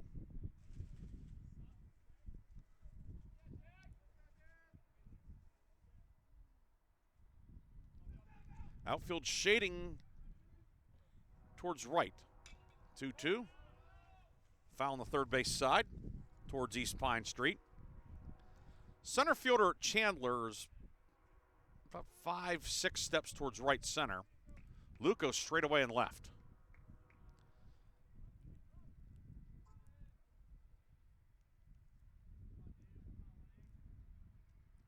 Two foul tip held on to by Weber. And Jack Guffrey has his first strikeout. 2 down, back to the top. He ordered for Zach Smith. Doubled and scored in the 1st, walked in the 3rd, singled and scored in the 5th, singled and scored in the 6th. The Wolverines have yet to retire him.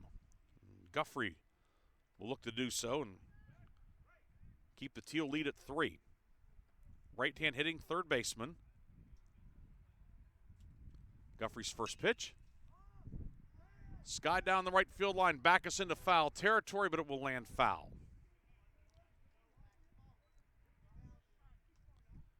And it's 0-1 on Smith. Smith, the junior from Steubenville.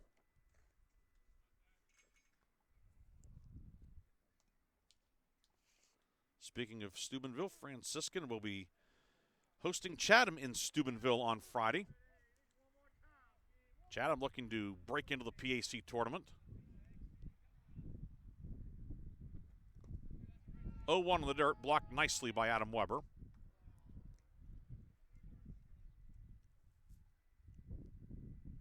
Chatham right now on the outside looking in, but certainly in contention. The one thing hurting Chatham would be head-to-head tiebreakers with both Hiram and Grove City. Both of those teams swept the Cougars this year. Guffrey's 1-1 in the dirt, now 2-1. Grove City's magic number to get in is 2. Between today and Friday at St. Vincent, 2 wins get the Wolverines into the PAC tournament. There are other combinations as well, but that's the clearest. The 2-1 from Guffrey. High 3-1 as Guffrey lost his cap on that pitch. Cole Sherwin looming on deck for Thiel. Gurley led off with a double. He's still out at second. Fell the trail runner at first. The count 3-1 on Smith. Guffrey deals. In the dirt for ball 4, and the bases are loaded.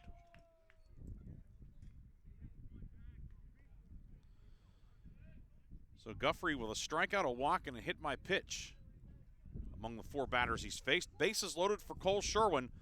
2 for 4 with a double and a run scored.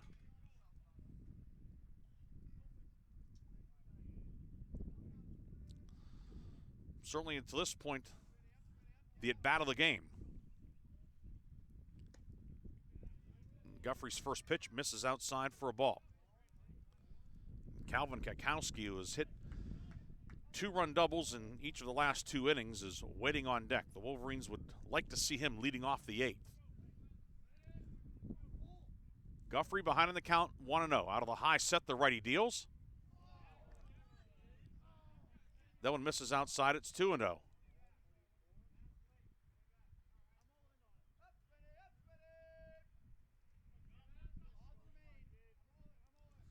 Bases loaded, 2 down, top of the 7th.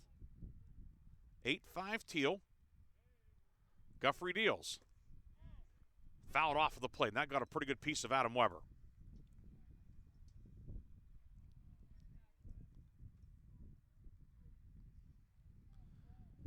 And it's 2-1. Grove City women's lacrosse team warming up out on Don Lyle Field beyond the left field fence. They'll be home Thursday night for a PAC semifinal. In the tournament, Grove City the top seed. PAC women's lacrosse tournament gets underway tomorrow night with the quarterfinals. The men's lacrosse team will host Westminster Wednesday at 7 over at Thorne Field.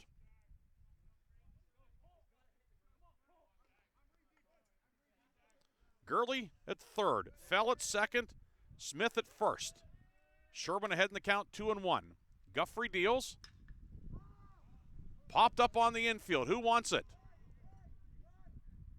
It'll be Marin Petro back near the bag making the catch. That one looked like it was hit towards Sampson at second base. Ends up Marin Petro makes the catch behind the bag, just a couple of steps into foul territory. And the Wolverines wriggle out of that one. For Thiel, no runs, 1 hit, no errors. The Tomcats leave them loaded. Stand up and stretch time at Jack Behringer Field. Thiel on top, 8-5 on the Wolverines Sports Network.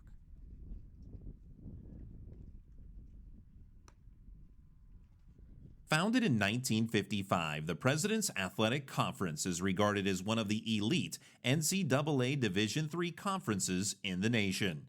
Comprised of 12 private institutions and 1 associate member, the PAC thrives in athletics and academics. Now sponsoring 24 varsity sports, the PAC remains unique in this day of high-pressure college athletics, with academics at the core of every program. With over 300 academic All-Americans and over 1,400 academic honor roll recipients with a 3.6 GPA or higher in the past year alone, our student athletes excel in athletics as well as the classroom.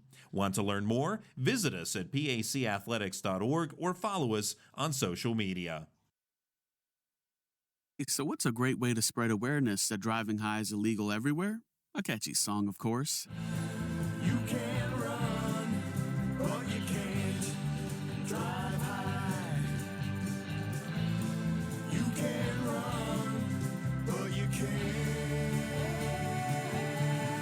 drive high. Friendly reminder, don't drive high. If you feel different, you drive different. Brought to you by NHTSA and the Ad Council.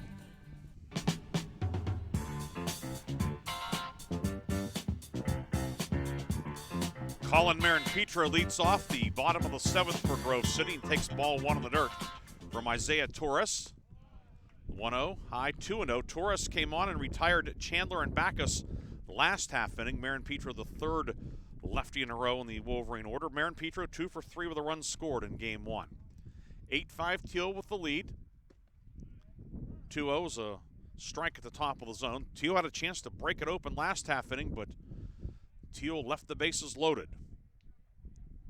Marin-Petra, Luco Sampson, 3, 4, and 5 in the Wolverine order do. The 2-1 in for a strike, now 2-2 as Torres, the sophomore relievers, battle back to even up the count. 2-2 is low. Now 3-2 on Marin-Petra.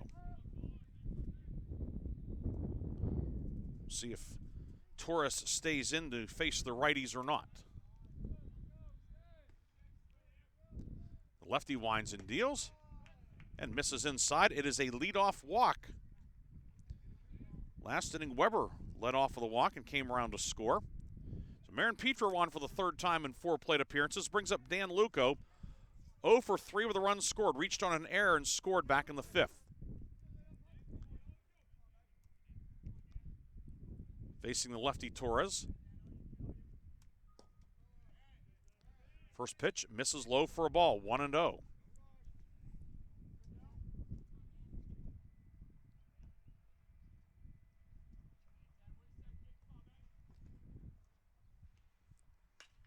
One-0's a fister on the right side. Gurley ranging to his left, makes the catch. The throw a bit offline, but able to hold the bag as Schmitz over at first. Luco is retired. Marin-Petra takes second for the first out. Brings up Nick Sampson, who is 2 for 3. Sampson singled and stole a base in the second, grounded out to or hit a comebacker to the pitcher, starting pitcher, Suss in the 4th. RBI single in the 5th, thrown out trying to stretch it into a double. So he bats with Marin-Petra at second. Torres' first pitch on the outer third for a strike.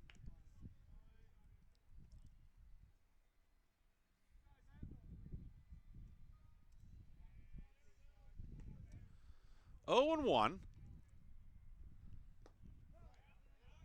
And that pitch will clip Sampson in the leg.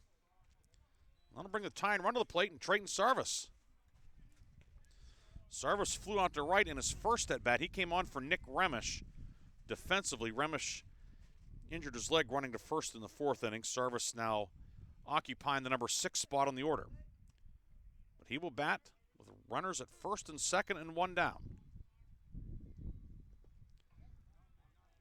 First one bounces in. Kakowski with a good job to keep that one in front of him.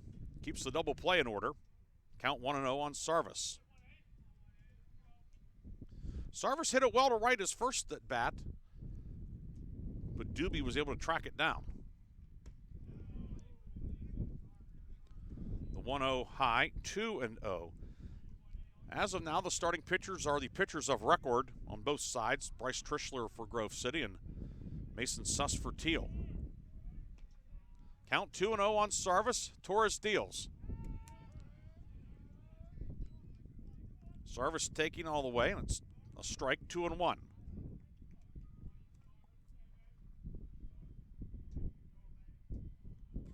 Marin Petro at second. He walked Sampson at first after being hit by a pitch. 2-1, fouled straight back by Trayton Sarvis. It's now 2-2. Sarvis has been a part-time starter at third base throughout his career.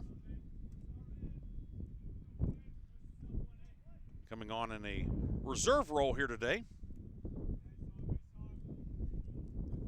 Torres the 2-2. And that nicks the outside corner. For out number 2, the strikeout for Torres, his second strikeout. 2 down for Adam Weber, who's walked twice, scored a run, struck out in the second. That was, for Sarvis, that's, you can't fault him for taking that one.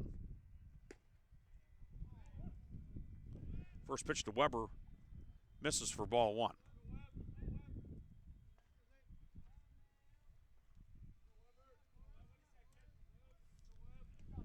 Tying run at the plate, Weber. He has 1 home run this year. 1-0 misses. It's now 2-0. Wolverines scored a run without a hit last inning. In fact, the last hit was Sampson's single that tried to stretch into a double in the 5th. That was the last batter faced by Suss. 2-0 is a strike as Torres has that crossfire delivery, throwing across his body. 2-1 now to the Wolverine catcher, Adam Weber.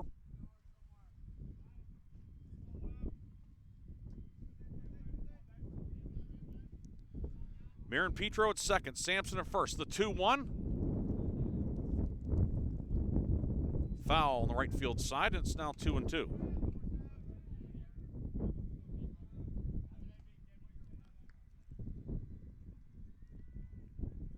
Wind continuing to blow straight in here at Jack Behringer Field.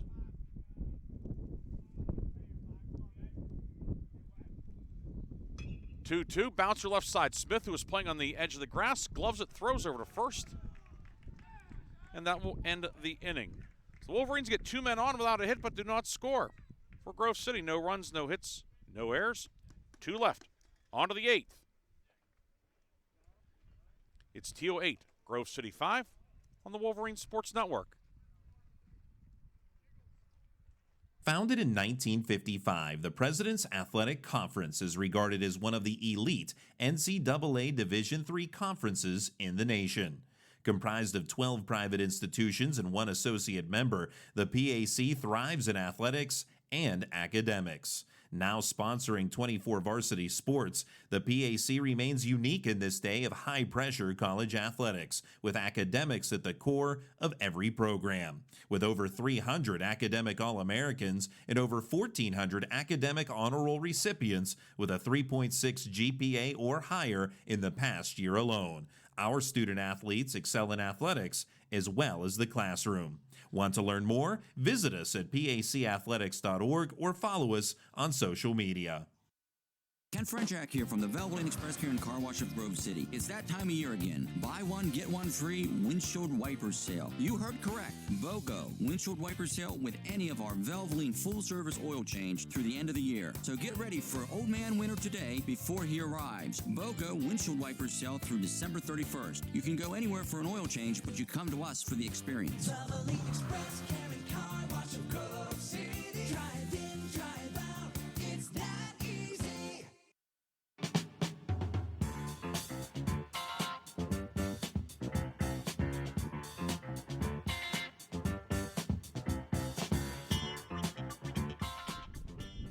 Fourth pitcher of the afternoon for Grove City will be Will Peters, the junior from Mesa, Arizona. 6th appearance of the season. ERA of 19, 2 1/3 innings. He's given up 5 runs. He's struck out 5 and walked 5. He will face 3, 4, and 5 in the Thiel order.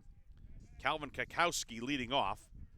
2 for 4, 2 doubles, 4 runs batted in. And Peters' first pitch, belted out to deep left. And it is foul. A long strike for Kakowski, who's looking for his 11th round tripper of the season. Kikowski, Schmitz, and Krzyzewski do for the Tomcats here in inning number 8.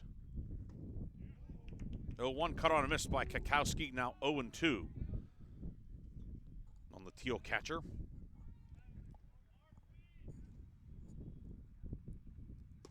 0-2 called, strike 3 right down Pine Street. So Will Peters comes on and gets the strikeout for out number 1. Good start to his afternoon. Brings up Joey Schmitz, who's been on base all 4 times, 2 doubles and a single, also reached on an error. He's knocked in 2 and scored 1.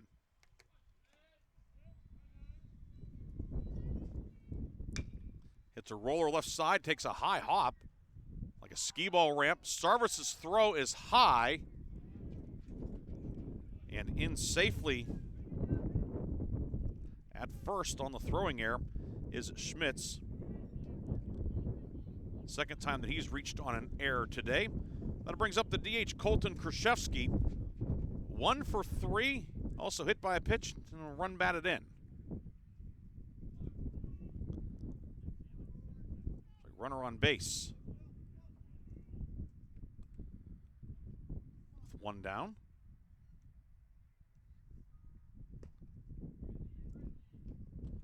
First offering from Peters misses low to Krzyzewski, the right-hand hitting DH.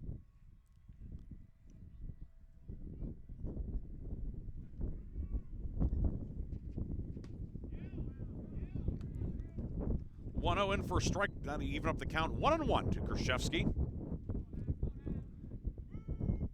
8 runs, 14 hits, 3 errors for Thiel, 5, 7, and 3 for Grove City.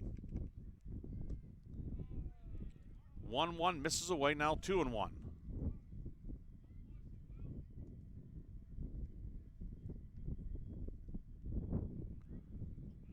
Peters on a relief of Jack Guffrey, who pitched a scoreless 7th. 2-1 misses low, now 3-1. Runner at first is Schmitz, held on by Marin Petro. There he goes, 3-1. Line foul down the right field line, 3-2.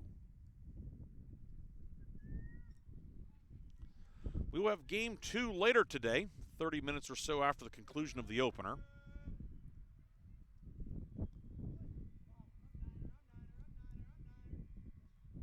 Peters set at the belt. Payoff pitch, runner on the move, and another foul. And it stays 3-2.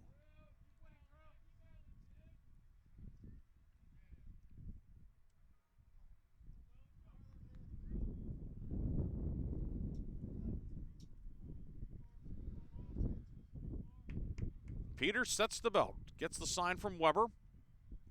Runner goes, payoff pitch. Line to right, and it's a base hit. Backus up with it. The throw coming in gets relay. Steyer's throw, and in time. Good relay from Steyer. Schmitz cut down 9-6-5. Krzyzewski reaches on the single. For out number 2.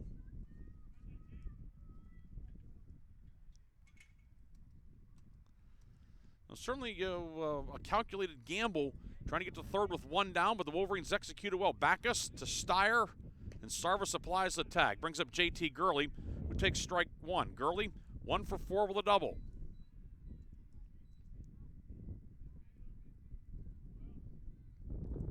Krzyzewski now at first with 2 down. And the 0-1 misses high for ball 1, 1-1.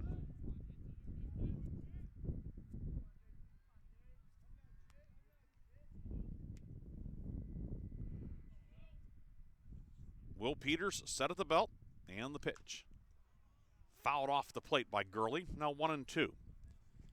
In the bottom of the 8th, Grove City will have Reyes, Steyer, and Chandler do 8, 9, and 1 in the order.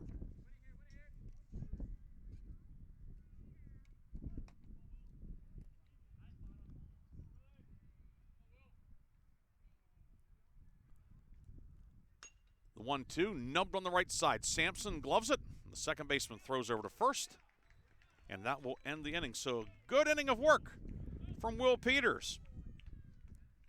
For Thiel in the 8th, no runs, a hit, 1 error, 1 left. Through 7 1/2 innings at Jack Behringer Field, Thiel on top, 8-5 on the Wolverine Sports Network. You can't escape a traffic jam.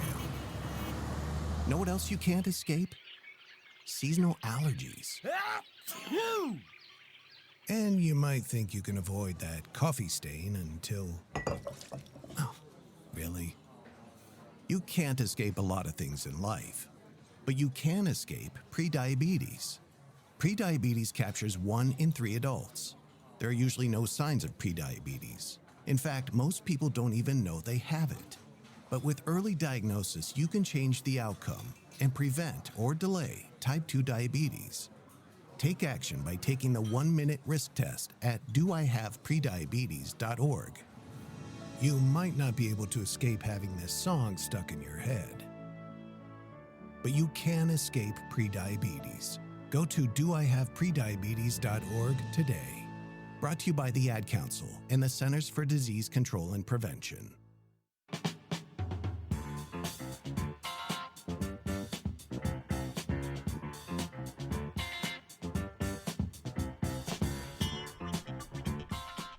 Johnny Reyes will lead off the bottom of the 8th for Grove City.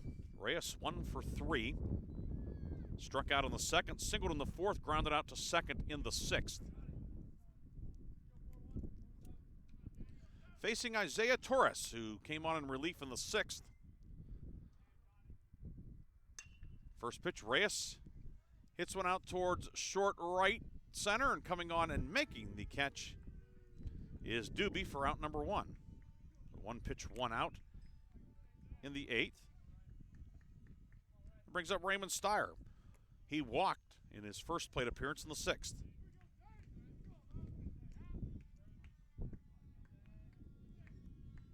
He was the last man faced by the starting pitcher, Suss, who remains in line for the win. And Torres' first pitch is a strike to the right-hand batter, Raymond Steyer.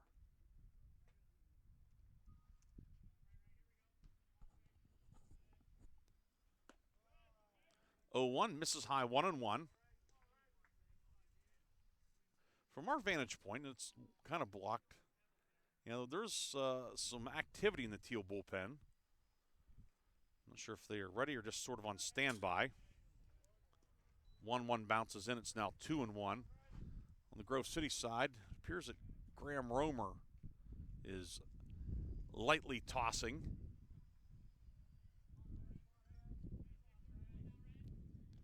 Torres out of the high set. 2-1 misses high, now 3-1. You have to think that Torres would, barring something unforeseen, would stay in and face the 3 lefties at the top of the order again. 3-1, low ball for Raymond Steyer on for the second time.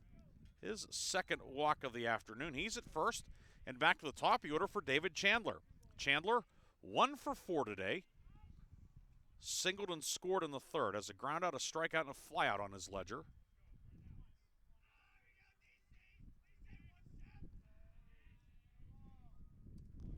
Lefty batter facing the lefty pitcher, Torres. Torres misses high for ball 1. Smith, the third baseman, on the cut of the grass.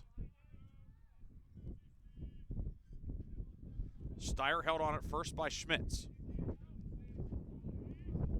Middle infield at double play depth.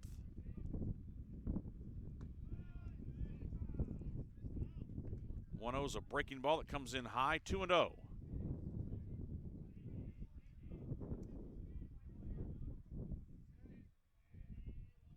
Chandler, a tough man to double up.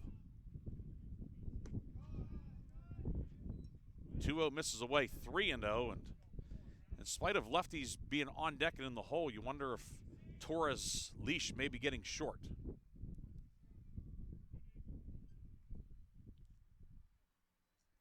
Now Kakowski will saunter out to the mound to talk to the sophomore Torres. He's out of Berea Mid-Park.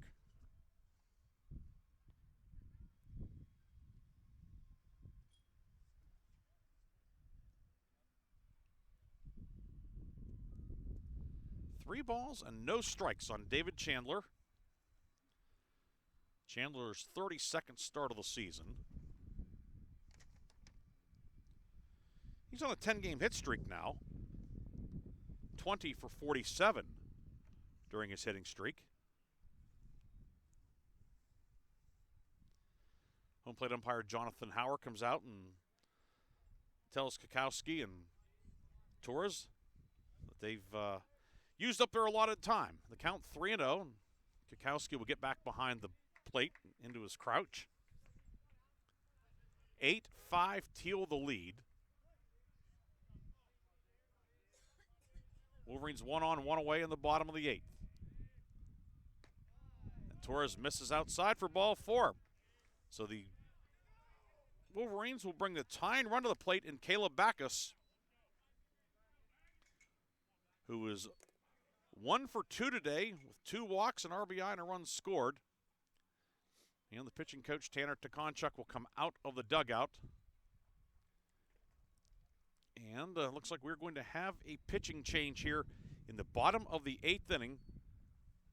Thiel leading 8-5, Grove City threatening. We'll tell you about the new Thiel pitcher when we come back. Grove City and Thiel locked up in a good one on the Wolverine Sports Network.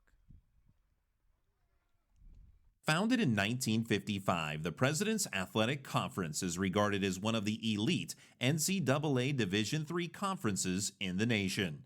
Comprised of 12 private institutions and 1 associate member, the PAC thrives in athletics and academics. Now sponsoring 24 varsity sports, the PAC remains unique in this day of high-pressure college athletics, with academics at the core of every program. With over 300 academic All-Americans and over 1,400 academic honor roll recipients with a 3.6 GPA or higher in the past year alone. Our student-athletes excel in athletics as well as the classroom.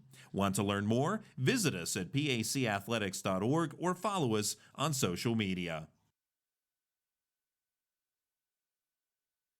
I'm Smokey Bear, and I made an assistant to help you prevent wildfires. Dude, I've got this. I've been camping since I was 5 years old. But I am a camping influencer. You know what? I'll bet you $5. Assistant Smokey, what is the best way to put out a campfire? To put out a campfire, drown with water, stir, drown again. Then make sure the fire is out cold by feeling with the back of your hand. Wait, really? I'll take the $5. Learn more at SmokeyBear.com. Brought to you by the U.S. Forest Service, your state forester, and the Ad Council.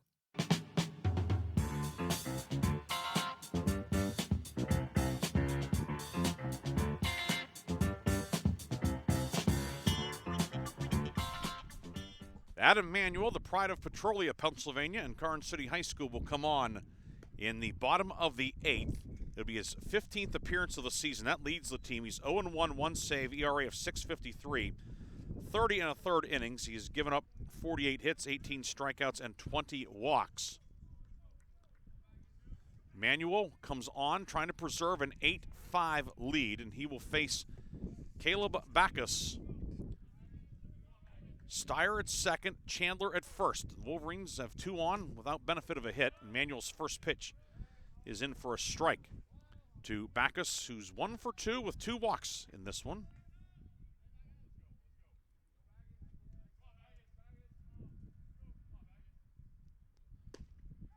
Oh, 1 pumped in there for a strike and quickly 0-2.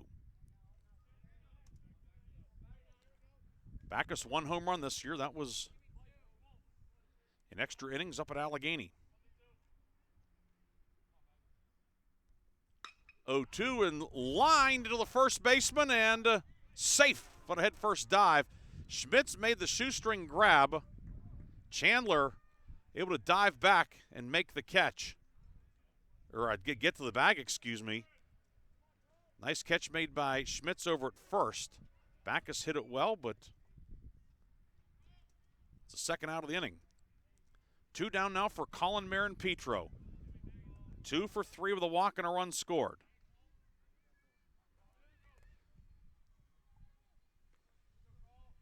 Manuel set at the belt, and Marin-Petro takes strike 1 on the inside corner.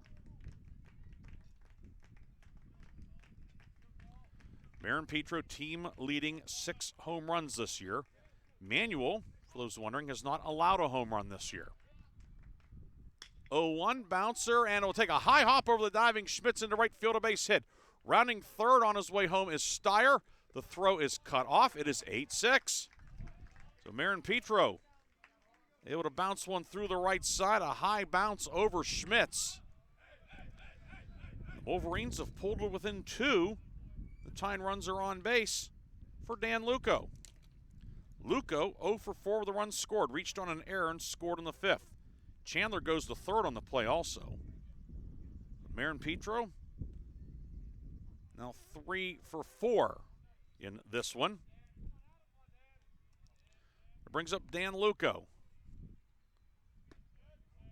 First pitch to Luco, a breaking ball that doesn't break a whole lot. It's high for ball 1. Wolverines have gotten one back in the bottom of the 8th, and tying runs are on. Go-ahead run at the plate. Luco lines one into left. It's a base hit. Chandler scores. Marin Petro to second, and he will pull up there. Dan Luco, an RBI single. And it is now 8-7. And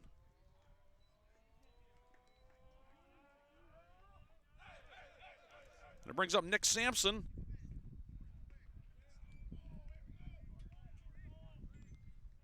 The tying run now in scoring position for Sampson, who was 2 for 3 with an RBI, also hit by a pitch today.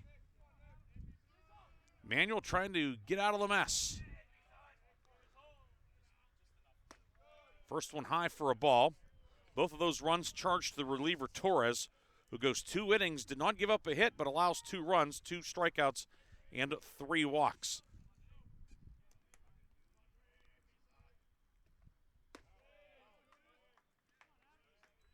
One 0 to Sampson. High, 2-0 now on the Wolverines' second baseman.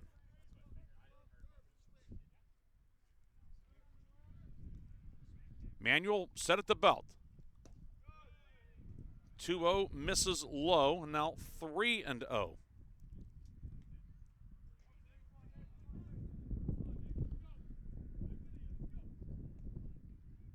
Manuel glances back at Marin Petro at second.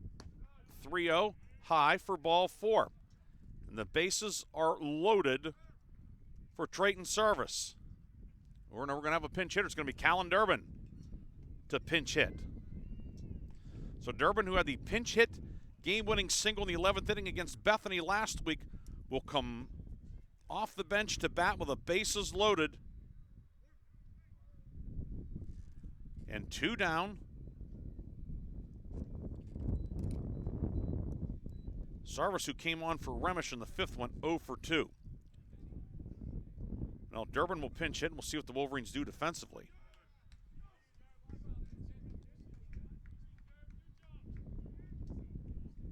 Not sure who'd be next in line at third base, but we'll worry about that after this. Durbin, left-hand batter. Pinch hitting, and he lines this one to right. It's a base hit. 1 run in, getting the wave around third. Streaking home is Luco. The throw is offline. It is a 2-run pinch hit single for Callan Durbin, and the Wolverines have come all the way back to take the lead. 9-8 in the bottom of the 8th inning. Durbin jumped on the first pitch, singled to right, and the Wolverines have the lead.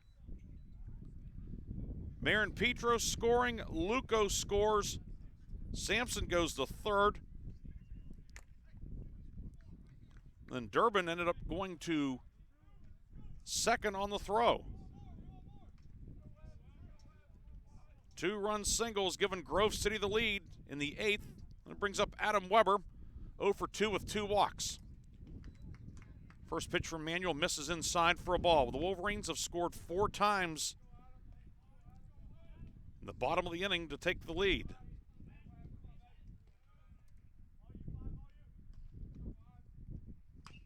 Weber hits a chopper, Manuel off the mound with it. Throws over to first in time to end the inning. But Grove City takes the lead as they send 9 men to the plate to the Wolverines. 4 runs, 3 hits, no errors, and 2 men left. Grove City now on top for the first time today, 9-8. We'll come back with the top of the ninth on the Wolverines Sports Network.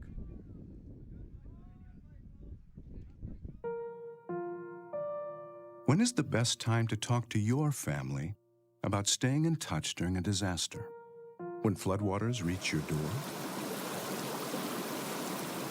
When wildfires are engulfing the edge of your neighborhood? Or an earthquake is destroying buildings?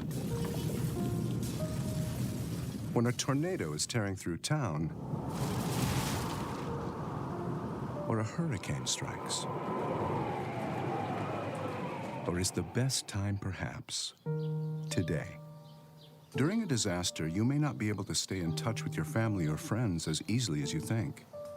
And it's not always as simple as using your cell phone. That's why now is the time to take action. Go to ready.gov/communicate and make your emergency plan today. Don't wait. Communicate. Brought to you by FEMA and the Ad Council.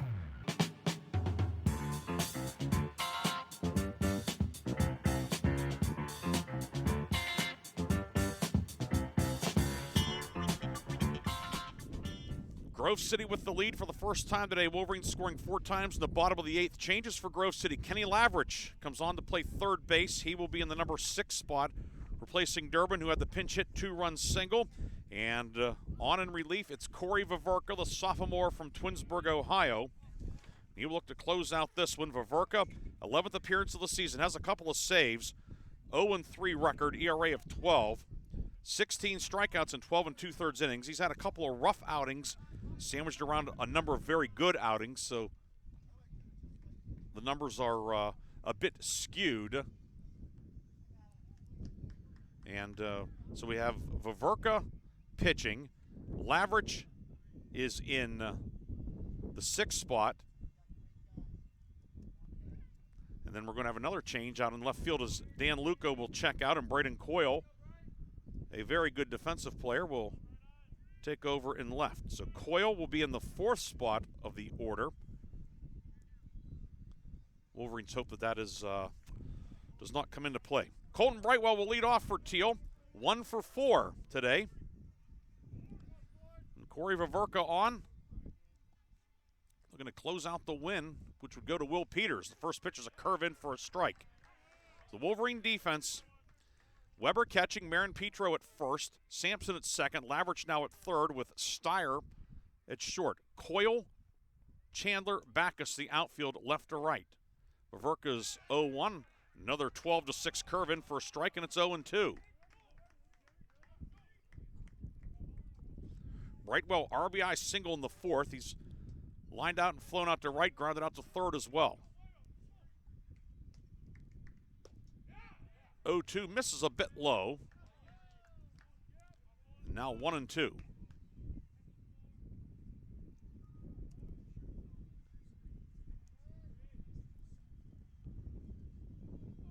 Outfield straight away, normal depth. 1-2, misses away. Now the count even on Brightwell. Joey Fell, Justin Doobie, due for Thiel in the 9th. Grove City has rallied to take the lead, 4 runs in the bottom of the 8th.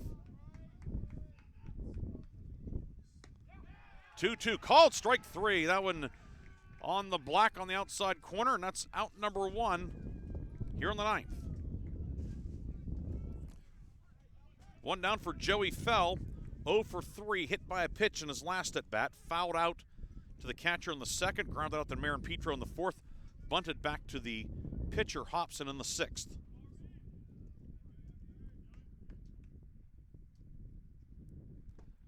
Vaverka's first pitch is a strike.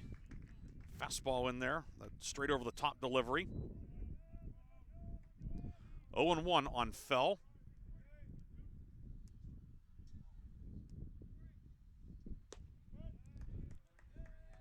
(0-1) misses away, now a ball and a strike on Fell.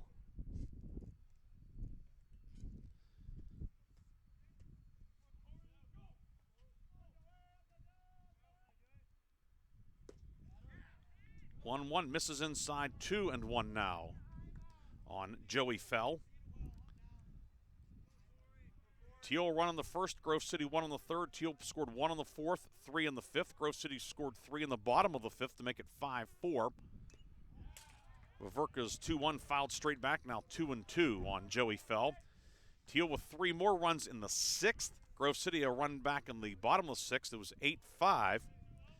Thiel left the bases loaded in the seventh, which certainly looms large now. Grove City able to push across 4 in the bottom of the eighth to take the 9-8 lead. Vaverka's 2-2. Sky to left. Braden Coyle fighting the sun will make the catch. And the Wolverines are 1 out away from a come-from-behind win in Game 1. Justin Doobie will look to keep the line moving for Thiel. 1 for 4 today. Flew out to left in the third. Grounded out to short in the fourth. Singled and scored in the sixth. Struck out in the seventh.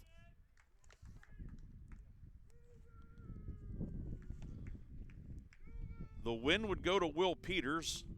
Adam Manuel's on the hook for Thiel. Vaverka's first pitch just misses. Ball 1.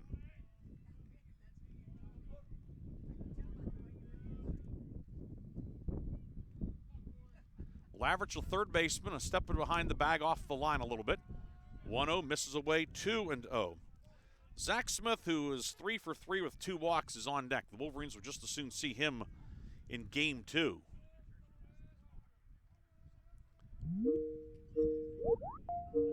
Doobie ahead in the count, 2-0. That one misses high. It's now 3-0.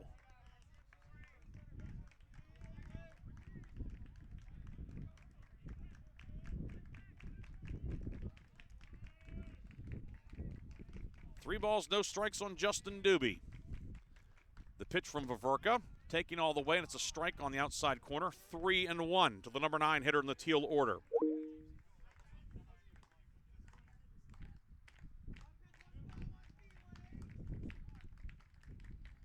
Vaverka, the righty from Twinsburg, deals. That's a strike now, 3-2.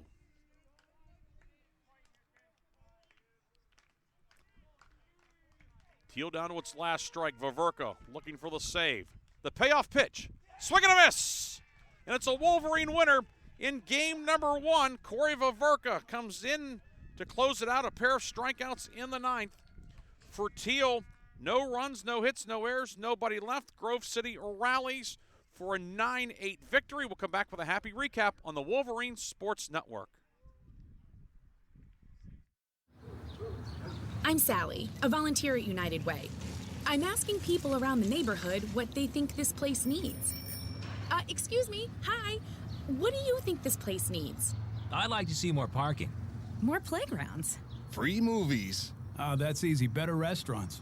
And you, what do you think this place needs? This place? Oh, more ice cream trucks. Okay. How about you? Wi-Fi everywhere? I was thinking more money in the pockets of local families come tax time. Can I change my answer? I was just kidding about the ice cream. Oh, that's way better. Now that you mention it. When it comes to getting better tax refunds into the hands of local families, what this place needs is you. To donate or volunteer, go to unitedway.org. Because great things happen when we live united. Brought to you by United Way and the Ad Council. This is the news. This morning, we are saluting the 2.2 million women who have joined in the war effort. They now make up 37% of the workforce, changing their role forever. The prestigious Harvard Medical School is breaking ground today, opening its doors to new female applicants. Today, little girls all over the world look to the sky, where the first woman is now in space. Military stereotypes are challenged today with the trailblazing promotion of a U.S. female officer to 4-star general. It was just announced that the vast majority of last year's doctorate degrees were earned by women. We've come so far, but our news is changing for the worse. More women die from heart disease and stroke than men, even though it can be prevented.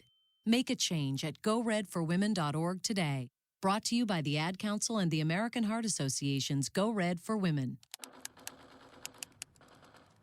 Chris, can you put the video game controller down for a second? I can talk and play. Oh, I'm totally annihilating this punk kid in Nebraska. I just feel like you're not acting like a grown-up in our relationship. Am too. Well, you still ride your skateboard to work, there's the comic book collection, the race car bed. Look, I'm young at heart, but I put money into my 401k every paycheck. I picked up a few savings tips at feedthepig.org. I have control over my financial life now, and that feels pretty grown up. Put away a few bucks, feel like $1 million. Putting some money from every paycheck into a savings account or contributing to your 401k can make a big difference later. For free ideas and easy tips on ways to save, go to feedthepig.org. That's feedthepig.org. So, I bet I look like a grown up to you now. Well, except for the footy pajamas, I'd have to agree. This message brought to you by the American Institute of Certified Public Accountants and the Ad Council.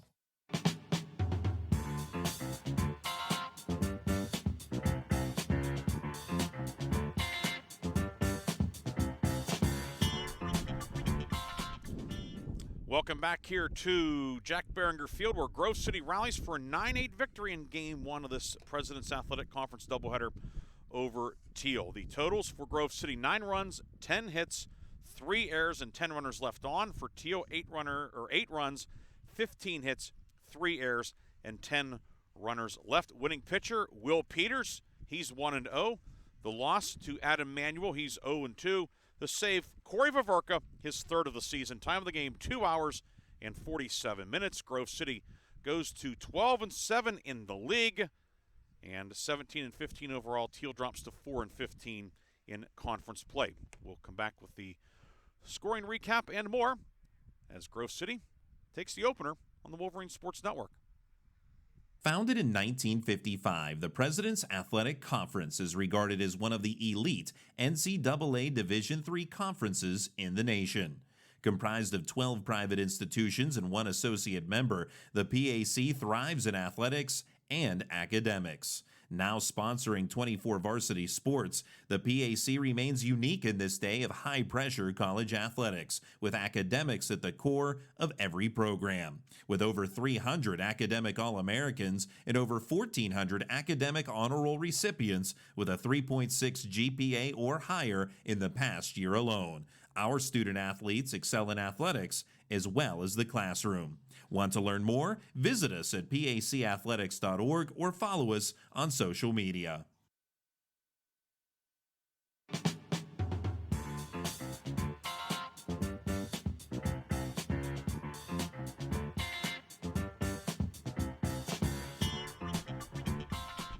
Back here one final time, Grove City winning the opener by a final of 9-8, as it was Thiel taking a 1-0 lead in the first inning. Zach Smith doubled and scored on a Joey Schmitz double. Grove City answers in the third as David Chandler singles, advanced on an error, then scored on a Caleb Backus single. It was 1-1 after 3. Thiel scores in the fourth as Schmitz reaches on an error, then later scored on a Colton Brightwell base hit to make it 2-1. Tomcats get 3 more in the fifth. 2-run double from Calvin Kakowski, and then he scored on a Colton Krzyzewski fielder's choice. Thiel led 5-1. Grove City 3 runs in the home half of the fifth inning, as it was a Nick Sampson singling in. Colin Marin-Petro, Caleb Backus had scored on a wild pitch. Wolverines pulled within 5-4. Thiel with 3 in the sixth inning. Kakowski another 2-run double. Schmitz an RBI double, and it was 8-4. Grove City in the sixth, Adam Weber walked, and then eventually scored on a wild pitch, and it was 8-5. Remained 8-5. Thiel left the bases loaded in the seventh. In the eighth, Grove City had the bases loaded with 2 down, down 2, when Callan Durbin had a pinch hit 2-run single to make it 9-8. Earlier in the inning, it started Steyer walked, Chandler walked, Marin-Petro an RBI single, Dan Luco a run-scoring single to make it 8-7 after Nick Sampson walked to load the bases. Durbin pinch hit single to right, scored 2. The Wolverines went ahead 9-8. And then Corey Vaverka, a 1-2-3 ninth inning to nail down the save. His 3rd of the season. The win goes to Will Peters, his first win of the season. So Grove City takes the opener by a final of 9-8. We'll have game 2 coming up at about 4:15 or so. We believe that's when it is. Did we get an official start time? So 30 minutes after it ended, which it was about 3:45, so we're looking about 4:15 or thereabouts for Game 2. In the meantime, we're going to step aside. The stream will end, but we'll be back on the PAC Digital Network as well as on the Wolverine Sports Network via Vimeo. We'll be back at about 4:10 with Game 2.